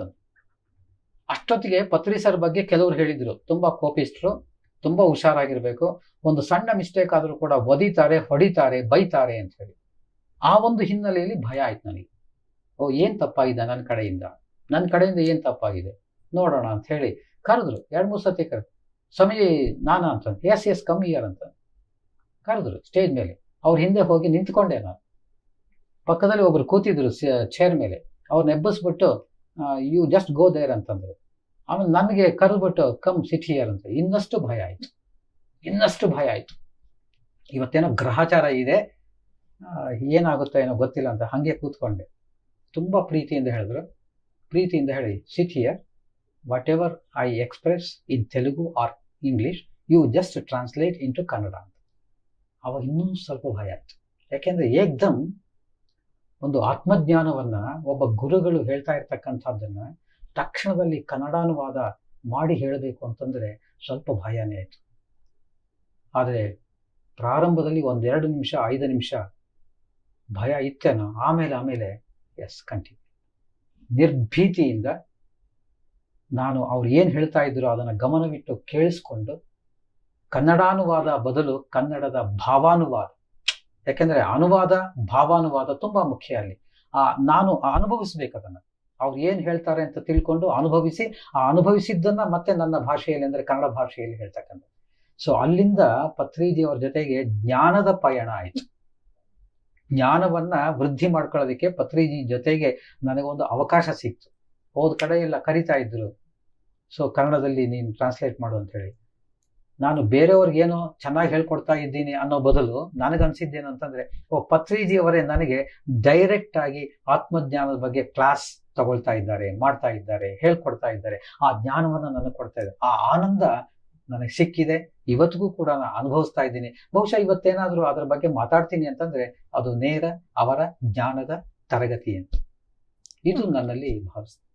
ಮಾತೇ ಇಲ್ಲ ಸರ್ ನಿಮ್ಮ ಒಂದು ಅನುಭವಕ್ಕೆ. ನಿಜವಾಗ್ಲು ನೋಡಿದ್ರಲ್ಲ ಸ್ನೇಹಿತರೆ, ಪಿರಮಿಡ್ ಸ್ಪಿರಿಚುವಲ್ ಸೊಸೈಟಿ ಮೂವ್ಮೆಂಟ್ ನಲ್ಲಿ ಯಾರೇ ಒಬ್ರು ವ್ಯಕ್ತಿ ಬಂದ್ರೂ ಸಹ ಅವರಿಗೆ ಅಪರಿಮಿತವಾದ ಪ್ರೇಮವನ್ನ, ಸ್ನೇಹ ತತ್ವವನ್ನ ದಾರೆ ಎರೆಯೋರೆ ಬ್ರಹ್ಮರ್ಷಿ ಪಿತಾಮಹ ಪತ್ರಿಜಿರವರು. ಅವರ ಒಂದು ಸ್ನೇಹ ತತ್ವಕ್ಕೆ ನಿಜವಾಗ್ಲೂ ಜೋಹಾರ್ ಹೇಳಬೇಕಾಗಿ ಅನಿಸುತ್ತದೆ. ನಂತರ ಸರ್, ನೀವು ಅನುವಾದ ಭಾವಾನುವಾದ ಮಾಡ್ತಾ ಅಂತ ಹೇಳಿದಲ್ಲ, ಅಂತಹ ಸಮಯದಲ್ಲಿ ನಿಮಗೆ ಇಷ್ಟವಾದ ಯಾವುದಾದ್ರೂ ಒಂದು ಜ್ಞಾನವನ್ನು, ಆತ್ಮ ಸಂದೇಶವನ್ನು ಮರೆಯಕ್ಕಾಗದೇ ಇರೋ ರೀತಿ, ಅಫ್ಕೋರ್ಸ್ ಪತ್ರಿ ಸರ್ ಹೇಳಿರೋದು ಎಲ್ಲ ಸಹ ನಮ್ಮ ಜೀವನಕ್ಕೆ ತುಂಬಾ ಮುಖ್ಯನೇ, ಅದರಲ್ಲಿ ನಿಮಗೆ ಇಷ್ಟವಾದ ಯಾವುದಾದ್ರೂ ಒಂದನ್ನ ತಾವು ದಯವಿಟ್ಟು ಹಂಚಿಕೊಳ್ಳಬೇಕು. ನೋಡಿ, ಇಲ್ಲಿ ಒಂದು ಮಾತನ್ನ ಬಹುಶಃ ಎಲ್ಲರಿಗೂ ಗೊತ್ತಿದೆ. ಇದು ಈಗ ತಾನೇ ದಿವ್ಯಶ್ರೀ ಮೇಡಮ್ ಕೂಡ ಅದನ್ನೇ ವ್ಯಕ್ತಪಡಿಸಿದ್ದಾರೆ. ಪತ್ರಿ ಸರ್ ಏನು ಮಾತಾಡ್ತಾರೆ, ಆ ಮಾತಾಡಿದ್ದು ಎಲ್ಲವೂ ಕೂಡ ಜ್ಞಾನಪ್ರದವೇ. ಅನವಶ್ಯಕವಾಗಿ ವೇಸ್ಟ್ಫುಲ್ ಆಗಿ ಅವ್ರು ಏನು ಮಾತಾಡೋದಿಲ್ಲ. ಏನಾದರೂ ಒಂದು ಮಾತಾಡಿದ್ದಾರೆ ಅಂದ್ರೆ ಅದರ ಜೊತೆಯಲ್ಲಿ ಒಂದು ದಿವ್ಯವಾದ ಸಂದೇಶ ಇರುತ್ತೆ, ಖಂಡಿತ ಅದು. ಹಾಗಾಗಿ ಅವರ ಜೊತೆಗೆ ಅನುವಾದಕ್ಕೆ ಕೂತಾಗ ಎಲ್ಲವೂ ಕೂಡ ಆನಂದದ ಕ್ಷಣಗಳೇ. ಯಾಕಂದ್ರೆ ನನಗೇನೋ ಹೊಸದು ಸಿಗ್ತಾ ಇದೆ, ಜ್ಞಾನ ಸಿಗ್ತಾ ಇದೆ. ಅದು ಪತ್ರಿ ಸರ್ ಜೊತೆ ಕೂತ್ಕೊಂಡು ಮಾತಾಡ್ತಾ ಇದ್ದೀನಿ, ಇದು ಖಂಡಿತ ಸಂತೋಷವೇ. ಅದು ಅದರಲ್ಲಿ ಒಂದನ್ನು ಹೇಳ್ಕೋಬೇಕು ಅಂತಂದ್ರೆ, ಬಹುಶಃ ಬೆಂಗಳೂರಿನಲ್ಲಿಯೇ ಭೀಮೇಶ್ ರೆಡ್ಡಿ ಅವರಿದ್ದರು. ಅವರು one of the senior masters, pyramid valley international trust ಆಗಿದ್ರು, ಟ್ರಸ್ಟಿ ಆಗಿದ್ರು. ಅವರು ನಾವು ಎಲ್ಲ ಜೊತೆಗಿದ್ವಿ ಅವಾಗ, ಈಗಲೂ ಇದ್ದೀವಿ, ಇಲ್ಲ ಅಂತಲ್ಲ. ಸೊ ಇದ್ದಾಗ ಒಂದು ಕಾರ್ಯಕ್ರಮ ಅರೇಂಜ್ ಆಯಿತು ಬೆಂಗಳೂರಿನಲ್ಲಿ. ಭೀಮೇಶ್ ರೆಡ್ಡಿ ಅವರೇ ಪ್ರಸ್ತಾವ ಮಾಡಬೇಕು, ಸರ್ ಪತ್ರಿ ಸರ್ಗೆ ಮಾತಾಡ್ತಾ, ಸೊ ನಿಮ್ದೊಂದು 1 ಡೇ ವರ್ಕ್ಶಾಪ್ ಆನ್ ಭಗವದ್ಗೀತೆಯ ಬಗ್ಗೆ 1 ದಿವಸದ ಒಂದು ಕಾರ್ಯಾಗಾರ ನಡಿಬೇಕು ಸರ್, ನಿಮ್ಮ ಕಡೆಯಿಂದ ಭಗವದ್ಗೀತೆಯ ಸಂದೇಶ ಆಗಬೇಕು. ಪತ್ರಿ ಸರ್ ತಕ್ಷಣ ಒಪ್ಕೊಂಡ್ರು. ಆದರೆ ಇಲ್ಲಿ ಕರ್ನಾಟಕದಲ್ಲಿ ನಡೀತಾ ಇದೆ ಸರ್ ಇದು. ಕರ್ನಾಟಕದಲ್ಲಿ ನಡೀತಾ ಇದ್ದಾಗ ನೀವು ಸಂಸ್ಕೃತ ಮಾತಾಡ್ಬೋದು, ಇಂಗ್ಲಿಷ್ ಮಾತಾಡ್ಬೋದು, ತೆಲುಗು ಮಾತಾಡ್ಬೋದು, ಆದರೆ ಕನ್ನಡಿಗರಿಗೂ ಕೂಡ ಕನ್ನಡದ ಅನುವಾದ ಬೇಕಾಗುತ್ತೆ. ಅವರಿಗೆ ಕನ್ನಡದ ಒಂದು ಸಂದೇಶ ಬೇಕಾಗುತ್ತೆ ಕನ್ನಡದಲ್ಲಿ. ಅದಕ್ಕೆ ಒಮ್ಮತವಾಗಿ ನನಗೆ ಇವತ್ತು ಅದು ರೋಮಾಂಚನವಾಗುತ್ತೆ. ಒಮ್ಮತವಾಗಿ ಪತ್ರಿ ಸರ್ ಮೊದಲುಗೊಂಡು ಭೀಮೇಶ್ ರೆಡ್ಡಿ ಇರ್ಬೋದು, ಇನ್ನ ಉಳಿದ ಫ್ರೆಂಡ್ಸ್ ಇರ್ಬೋದು, ಆ ಟೈಮ್ನಲ್ಲಿ ಇರ್ತಕ್ಕಂಥವ್ರು ಎಲ್ಲರೂ ಕೂಡ ಒಮ್ಮತದಿಂದ ಒಂದೇ ಉದ್ಗಾರ. ಸೊ ಇದಕ್ಕೆ ಸರಿಯಾದ ವ್ಯಕ್ತಿ ಅಂದ್ರೆ ವರಾಹಮೂರ್ತಿ. ಇದು ನಡೆದಿರ್ತಕ್ಕಂಥದ್ದು. ನಾನು ಎಷ್ಟರ ಮಟ್ಟಿಗೆ ಅದಕ್ಕೆ ಸೂಕ್ತನೋ ಏನೋ ಗೊತ್ತಿಲ್ಲ. ಅವರು ಇಟ್ಟಿರ್ತಕ್ಕಂಥ ಒಂದು ನಂಬಿಕೆ, ವಿಶ್ವಾಸ, ಪ್ರೀತಿ ನನಗೆ ತುಂಬಾ ತುಂಬಾ ಸಂತೋಷ ಕೊಡ್ತದೆ. ಜೊತೆಯಲ್ಲಿ ಒಂದು ದಿವಸದ ಮಟ್ಟಿಗೆ ಪತ್ರಿ ಸರ್ ಜೊತೆಯಲ್ಲಿ ಭಗವದ್ಗೀತೆಯ ಬಗ್ಗೆ ಅವರು ಕೊಡ್ತಕ್ಕಂತಹ ವಿಚಾರಗಳನ್ನ ಅದು ಹತ್ತಿರದಿಂದ ಕೇಳಿಸ್ಕೊಳ್ಳೋದೊಂದು ಸೌಭಾಗ್ಯ ಅಂತ. ಹತ್ತಿರದಿಂದ ಪಕ್ಕದಲ್ಲೇ ನೀವು ನಾವು ಹೆಂಗ್ ಕೂತಿದ್ವಿ ಹಾಗೆ ಇನ್ನೂ ಹತ್ತಿರದಲ್ಲಿ ಕೂತಿದ್ವಿ ಅಫ್ಕೋರ್ಸ್. ಯಾಕೆ ಅಂತಂದ್ರೆ ಅಲ್ಲಿ ವಿಚಾರಗಳನ್ನ ಹೇಳುವಾಗ ನಾನು ಆಕ್ಚುಲಿ ಉದ್ದುದ್ದ 10 ನಿಮಿಷ ಮಾತಾಡ್ತಾ ಇದ್ರು ಅವರು. ಕೆಲವು ಸರ್ತಿ ಆ 10 ನಿಮಿಷದ್ದು ನಾನು ಸಂಗ್ರಹ ಮಾಡಿ ಎಷ್ಟು ಕೀನಾಗಿ ಅಬ್ಸರ್ವ್ ಮಾಡಿರ್ಬೇಕು, ಅಥವಾ ಚೆನ್ನಾಗಿ ಕೇಳಿಸ್ಕೊಂಡಿದ್ದನ್ನ ಕನ್ನಡದಲ್ಲಿ ಸಾರಾಂಶ ರೂಪದಲ್ಲಿ ಹೇಳಬೇಕು. ಇದು ನನಗೆ ಒಂದು ಚಾಲೆಂಜಿಂಗ್. ಆ ಒಂದು ದಿವಸದ್ದು ಇದು 1 ಗಂಟೆದಲ್ಲ 2 ಗಂಟೆದಲ್ಲ, ಇದು ಒಂದು ದಿವಸ with a break. Of course 1 hour break ಇತ್ತು ಅಷ್ಟೇ. ಬೆಳಿಗ್ಗೆ ಒಂದು 10:30 ಸಂಜೆ 4 ಗಂಟೆ ತನಕ ಇಲ್ಲೇ ಬೆಂಗಳೂರಿನಲ್ಲಿ ನಡೆದಿರ್ತಕ್ಕಂಥ. ಇದು ನಾನು ಯಾವಾಗಲೂ ಕೂಡ ನೆನಪಿನಲ್ಲಿ ಇಟ್ಕೊಳ್ಬೇಕಾದಂಥ. ಯಾಕೆಂದ್ರೆ ಹತ್ತಿರದಿಂದ ನನಗೋಸ್ಕರ ಆ ಗೀತಾ ಸಂದೇಶವನ್ನ ಕೊಡ್ತಾ ಇದ್ರೇನೋ ಆ ರೀತಿಯಲ್ಲಿ ಇತ್ತು. ನನಗೆ ಹತ್ತಿರದಲ್ಲೇ ಕೂತ್ಕೊಂಡು ಕೆಲವು ಸತಿ ತಮಾಷೆ ಮಾಡೋರು, ಹೇಳೋರು. ಆಮೇಲೆ ಮಧ್ಯೆ ನಿನ್ನ ಮೇಲೆ ಬಹಳ ನನಗೆ ಹೊಟ್ಟೆ ಕಿಚ್ಚಿದೆ ಅನ್ನೋದು, ಜಲಸ್ ಇದೆ ಅನ್ನೋದು, ನಿನ್ನಾಗಿ ನಾನು ಕನ್ನಡ ಮಾತಾಡಬೇಕು ಅನ್ನೋದು, ನೀನ್ ಎಲ್ಲೋದ್ರೂ ಬಿಡೋದಿಲ್ಲ ಅಂತ ಹೇಳೋದು. ಈ ಥರದ್ದು ಕೆಲವು ಮಾತುಗಳಿದೆಯಲ್ಲ, ಅಲ್ಲಿಯೂ ಕೂಡ ಒಂದು ವಿಶೇಷತೆ ಇದೆ, ಅಂದ್ರೆ ಆತ್ಮೀಯತೆ ಇದೆ. ಅಂಥ ಒಂದು ಸಂದರ್ಭ ಇವತ್ತಿಗೂ ಕೂಡ ನಾನು ಮರೀಲಿಕ್ಕೆ ಸಾಧ್ಯ ಇಲ್ಲ. ಅದರ ಜೊತೆಯಲ್ಲಿ ಅಷ್ಟೆಲ್ಲ ಆದಮೇಲೆ ನೀನು ಈ ತೆಲುಗುನಲ್ಲಿ ಗೀತಾಮೃತ ಸಾರ ಅಂತ ಬರೆದಿದ್ದಾರೆ ಸರ್. ಅದರ ಬಗ್ಗೆ ಹೇಳ್ತಾ ನೀನು ಇದನ್ನ ಕನ್ನಡಕ್ಕೆ ಧ್ಯಾನ ಕಸ್ತೂರಿಯಲ್ಲಿ ಹಾಕಬೇಕು. ಯಾಕೆಂದ್ರೆ ಅಲ್ಲಿ ಕೇಳಿದ್ದು ಇಲ್ಲಿ ಬರ್ದಿದ್ದು, ಆ ಕೇಳಿದ್ದು ಬರ್ದಿದ್ದು ಆಗುತ್ತಿಲ್ವಾ, ಅದು ಮನದಲ್ಲಿ ಗಟ್ಟಿಯಾಗಿ ಕುತ್ಕೊಂಡ್ಬಿಡುತ್ತೆ. ಆ ಘಟನೆ, ಆ ಚಿತ್ರ, ಆ ಸಂದರ್ಭ ಎಲ್ಲವೂ ಕೂಡ ಕಣ್ಣು ಮುಂದೆ ಬಂದ್ಬಿಡುತ್ತೆ. ಅದೊಂದು ಸೌಭಾಗ್ಯವೇ ಸರಿ ನನಗೆ. ಒಂದು ಕೇಳಿಸ್ಕೊಂಡಿದ್ದು, ಇನ್ನೊಂದು ಅವರ ತೆಲುಗು ಭಾಷೆಯಲ್ಲಿನ ಗೀತಾಮೃತ ಸಾರ ಏನಿದೆ ಅದನ್ನ ಭಾವಾನುವಾದ ಮಾಡಿರ್ತಕ್ಕಂಥದ್ದು ಶ್ಲೋಕಗಳು. ಯಾಕೆಂದ್ರೆ ಒಂದಷ್ಟು ಬ್ಯಾಕ್ಗ್ರೌಂಡ್ ಇತ್ತು ನನಗೆ. ನಾ ಹೇಳದ್ನಲ್ಲ, ಸಂಸ್ಕೃತ ನಮ್ಮ ತಂದೆಯವ್ರ ಕಡೆಯಿಂದಲೇ ಇದೆಲ್ಲ ಬ್ಯಾಕ್ಗ್ರೌಂಡ್ ಇತ್ತು. ಇನ್ ಡೆಪ್ತ್ ಅಲ್ಲಿ ಹೋಗ್ಲಿಕ್ಕೆ ಇಲ್ಲಿ ಪತ್ರಿ ಸರ್ ನಮ್ಗೆ ಬಂದ್ರು. ಇನ್ನಷ್ಟು ಆಳವಾಗಿ ಅದರಲ್ಲಿ ಒಳಗಡೆ ಏನಿದೆ, ಅದು ಯಾಕೆ ಮುಖ್ಯ, ಇದು ನಾನು ನೆನಪಿಸ್ಕೊಳ್ಳೇಬೇಕು. ತುಂಬಾ ತುಂಬಾ ಧನ್ಯವಾದಗಳು ಪತ್ರಿ ಸರ್. ರೈಟ್, ತುಂಬಾ ಧನ್ಯವಾದ ಸರ್. ಈ ಒಂದು ವಿಷಯ ನೀವು ಹೇಳ್ತಾ ಇರ್ಬೇಕಾದ್ರೆ ನಾನು ಒಂದು ವಿಷಯ ಖಂಡಿತವಾಗ್ಲೂ ಸೇರಿಸ್ಲೇಬೇಕು. ಆ ಸಮಯದಲ್ಲಿ ನಾನು ಸಹ ಕ್ಲಾಸಲ್ಲಿದ್ದೆ. ನೀವು ಭಾವಾನುವಾದ ಮಾಡ್ತಾ ಇರ್ಬೇಕಾದ್ರೆ ಬೆಳಗ್ಗೆಯಿಂದ ಸಂಜೆವರೆಗೆ ಕನ್ನಡದಲ್ಲಿ ಭಗವದ್ಗೀತೆಯನ್ನ ಕೇಳ್ತಾ ಇದ್ದೆ. ನಾನು ಪಿರಮಿಡ್ ಸ್ಪಿರಿಚುವಲ್ ಸೊಸೈಟಿ ಮೂವ್ಮೆಂಟ್ಗೆ ಬಂದಾಗ್ಲಿಂದ ಎಷ್ಟೇ ನನ್ನ ಮಾತೃಭಾಷೆ ತೆಲುಗು ಆಗಿದ್ರೂ ಸಹ, ಹುಟ್ಟಿದ್ದು ಬೆಳೆದಿದ್ದೆಲ್ಲ ಇಲ್ಲೇ ಕರ್ನಾಟಕದಲ್ಲೇ ಆದ್ರಿಂದ ಈ ಒಂದು ಆತ್ಮಜ್ಞಾನವನ್ನ ಕನ್ನಡದಲ್ಲಿ ಕೇಳಬೇಕು ಅಂತ ತುಂಬಾ ಅಂದ್ರೆ ತುಂಬಾ ಆಸೆ ಇತ್ತು. ಅದಕ್ಕೆ ತಾವು ಎಷ್ಟು ಸಹಾಯ ಮಾಡ್ತಾ ಇದ್ರಿ ಅಂತ ಹೇಳಿದ್ರೆ, ಪ್ರತಿಯೊಂದು ಕ್ಲಾಸಲ್ಲಿರ್ಬೋದು ತಮ್ಮ ಕನ್ನಡದ ಆತ್ಮಜ್ಞಾನ ಎಲ್ಲ ಸಹ ತುಂಬಾ ಇಂಪಾಗಿರ್ತಾ ಇತ್ತು. ಕೇಳೋದಕ್ಕೆ ಮನಸ್ಸಿಗೊಂಥರ ಆನಂದ ಆಗ್ತಾ ಇತ್ತು ಸರ್, ನಿಜವಾಗ್ಲು. ಹಾಗಾಗಿ ಕನ್ನಡದಲ್ಲಿ ಆತ್ಮಜ್ಞಾನ ಕೇಳಬೇಕು ಅಂತ ಎಷ್ಟೋ ಕನ್ನಡಿಗರಿಗೆ ಸಾಕಷ್ಟು ಇಷ್ಟ ಇರುತ್ತೆ. ಅದು ಅಲ್ಲದೆ ಪಿರಮಿಡ್ ಸ್ಪಿರಿಚುವಲ್ ಸೊಸೈಟಿ ಮೂವ್ಮೆಂಟ್ನಲ್ಲಿ ಇರೋ ಸತ್ಯ ಇನ್ನು ಎಲ್ಲೂ ಸಹ ಇಲ್ಲ ಅಂತ ಸಗೌರವವಾಗಿ ನಾವು ಹೇಳಬಹುದು. ಅಂತಹ ಸತ್ಯ ನಮ್ಮ ಕನ್ನಡಿಗರಿಗೆ ತಮ್ಮಿಂದ ದೊರೀತಾ ಇದೆ. ಹಾಗಾಗಿ ತಮಗೆ ನಮ್ಮ ಪಿರಮಿಡ್ ಸ್ಪಿರಿಚುವಲ್ ಸೊಸೈಟಿ ಮೂವ್ಮೆಂಟ್ ನಮ್ಮ ಮೂಲಕ ನಡೀತಾ ಇದೆ. ಪತ್ರಿ ಸರ್ ಸೆಲೆಕ್ಟ್ ಮಾಡಿದ್ದಾರೆ. ಹೌದು, ತಮಗೆ ಮತ್ತೊಮ್ಮೆ ಧನ್ಯವಾದ ಸರ್. ನಿಮಗೆ ಪತ್ರಿ ಸರ್ ಅವರಲ್ಲಿ ಇಷ್ಟವಾದ ಕೆಲವು ಗುಣಗಳನ್ನ ದಯವಿಟ್ಟು ತಾವು ತಿಳಿಸ್ಬೇಕು ಸರ್. ತುಂಬಾ ಕಷ್ಟವಾದ ಪ್ರಶ್ನೆ ಇದು. ಯಾಕೆಂದ್ರೆ ಏನಿದೆ ಏನಿಲ್ಲ ಈ ಪ್ರಶ್ನೆ ಇದೆಯಲ್ಲ, ಬಹುಶಃ ಸಹಜವಾಗಿ ನಾವು ಏನಿಲ್ಲ ಎಲ್ಲವೂ ಇದೆ ಅಂತ ಅಂದ್ರೆ ಏನಿಲ್ಲ ಅಂತ ಹೇಳೋದು ತುಂಬಾ ಸುಲಭ, ಏನಿದೆ ತುಂಬಾ ಕಷ್ಟ, ದೊಡ್ಡ ಪಟ್ಟಿ ಅದು. ಹಾಗಾಗಿ ಪತ್ರಿ ಸರ್ ಅವರು ಮಲ್ಟಿ ಡೈಮೆನ್ಷನಲ್ ವ್ಯಕ್ತಿ. ನಾವು ಹೇಳ್ತೀವಲ್ಲ, ಸರ್ವತೋಮುಖ ಬೆಳವಣಿಗೆಯ ವ್ಯಕ್ತಿತ್ವವನ್ನು ಹೊಂದಿರತಕ್ಕಂಥವ್ರು. ಮಗುವಿನ ಜೊತೆಯಲ್ಲಿ ಮಗುವಾಗಿ, ಹಿರಿಯರ ಜೊತೆಯಲ್ಲಿ ಹಿರಿಯರಾಗಿ, ಜ್ಞಾನಿಗಳ ಜೊತೆಯಲ್ಲಿ ಜ್ಞಾನಿಗಳಾಗಿ, ಸುಜ್ಞಾನಿಗಳ ಜೊತೆಯಲ್ಲಿ ಸುಜ್ಞಾನಿಯಾಗಿ, ವಿಜ್ಞಾನಿಗಳ ಜೊತೆಯಲ್ಲಿ ವಿಜ್ಞಾನಿಯಾಗಿ, ಇನ್ನೇನ್ ಬೇಕಿದಲ್ಲಿ? ಇದು ಪತ್ರಿ ಸರ್ ಬಹುಶಃ ನಾವೆಲ್ಲರೂ ಕೂಡ ಒಪ್ಕೊಳ್ತೀವಿ, ಇದನ್ನ ಪ್ರತಿಯೊಬ್ಬರು ಕೂಡ ಒಪ್ಕೊಳ್ತೀವಿ. ನೋಡಿ, ನನಗೆ ತುಂಬಾ ತುಂಬಾ ಹಿಡಿಸಿದ್ದೇನು ಅಂತಂದ್ರೆ, ನಾನು ಮೊದಲು ಆರ್ಥೋಡಾಕ್ಸ್ ಫ್ಯಾಮಿಲಿ ಅಂತ ನಾನು ಹೇಳಿದೆ. ತುಂಬಾ ಸಂಪ್ರದಾಯಸ್ಥ ಕುಟುಂಬ, ಮಾಧ್ವ ಸಂಪ್ರದಾಯ, ಅದು ಸ್ಪಷ್ಟವಾಗಿ ಹೇಳಬೇಕು ಅಂತ. ಮಡಿ ಮೈಲಿಗೆ ಮತ್ತೊಂದು ತುಂಬಾ ಜಾಸ್ತಿ. ಸೊ ಇದು ಮಾಧ್ವ ಸಂಪ್ರದಾಯದಲ್ಲಿ ಇರ್ತಕ್ಕಂಥದ್ದು, ಹಾಗೆ ಬೆಳೆದು ಬಂದಿರತಕ್ಕಂಥದ್ದು. ಅಲ್ಲಿ ಯಾವುದೋ ಒಂದು ಕಟ್ಟುನಿಟ್ಟಿನ ಒಂದು ಚೌಕಟ್ಟಿನಲ್ಲಿ ಇದ್ದಿರ್ತಕ್ಕಂಥದ್ದು. ಆಮೇಲೆ ಪತ್ರಿ ಸರ್ ಪರಿಚಯ ಆದ ಮೇಲೆ ನಿಧಾನವಾಗಿ ಎಲ್ಲೋ ಒಂದು ಸಂದರ್ಭದಲ್ಲಿ ಗೊತ್ತಾಯ್ತು, ಅವರು ಕೂಡ ಮೊದಲಿಗೆ ಮಾಧ್ವರೇ ಅಂತ ಹೇಳಿ.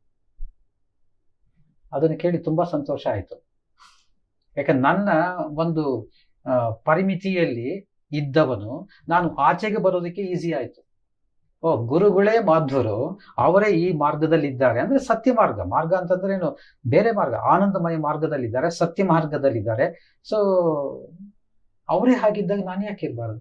ಅವ್ರು ಸರಿಯಾಗೇ ಇದ್ದಾರೆ, ಅವ್ರು ಸರಿಯಾಗೇ ಇದ್ದಾರೆ. ನಾನು ಕೂಡ ತುಂಬಾ ತುಂಬಾ ವಿಶೇಷ.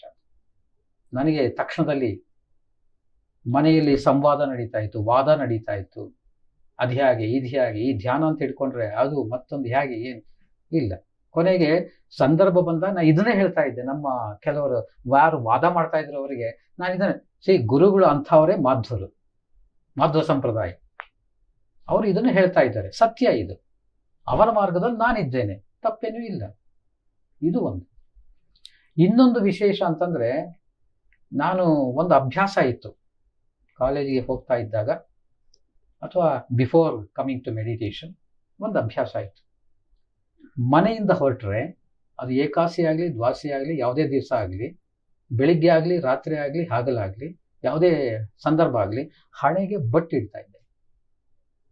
ಹಣೆಗೆ ಒಂದು ಕುಂಕುಮ ಇಟ್ಕೊಂಡೇ ನಾನು ಹೋಗ್ಬೇಕು. ಬಟ್ ಇಲ್ಲಿ ಪತ್ರಿ ಸರ್ ಅವರ ಜೊತೆಗೆ ಸೇರಿದ ಮೇಲೆ ಅವರು ಒಂದು ಸತ್ಯವನ್ನು ಹೇಳಿದ್ರು,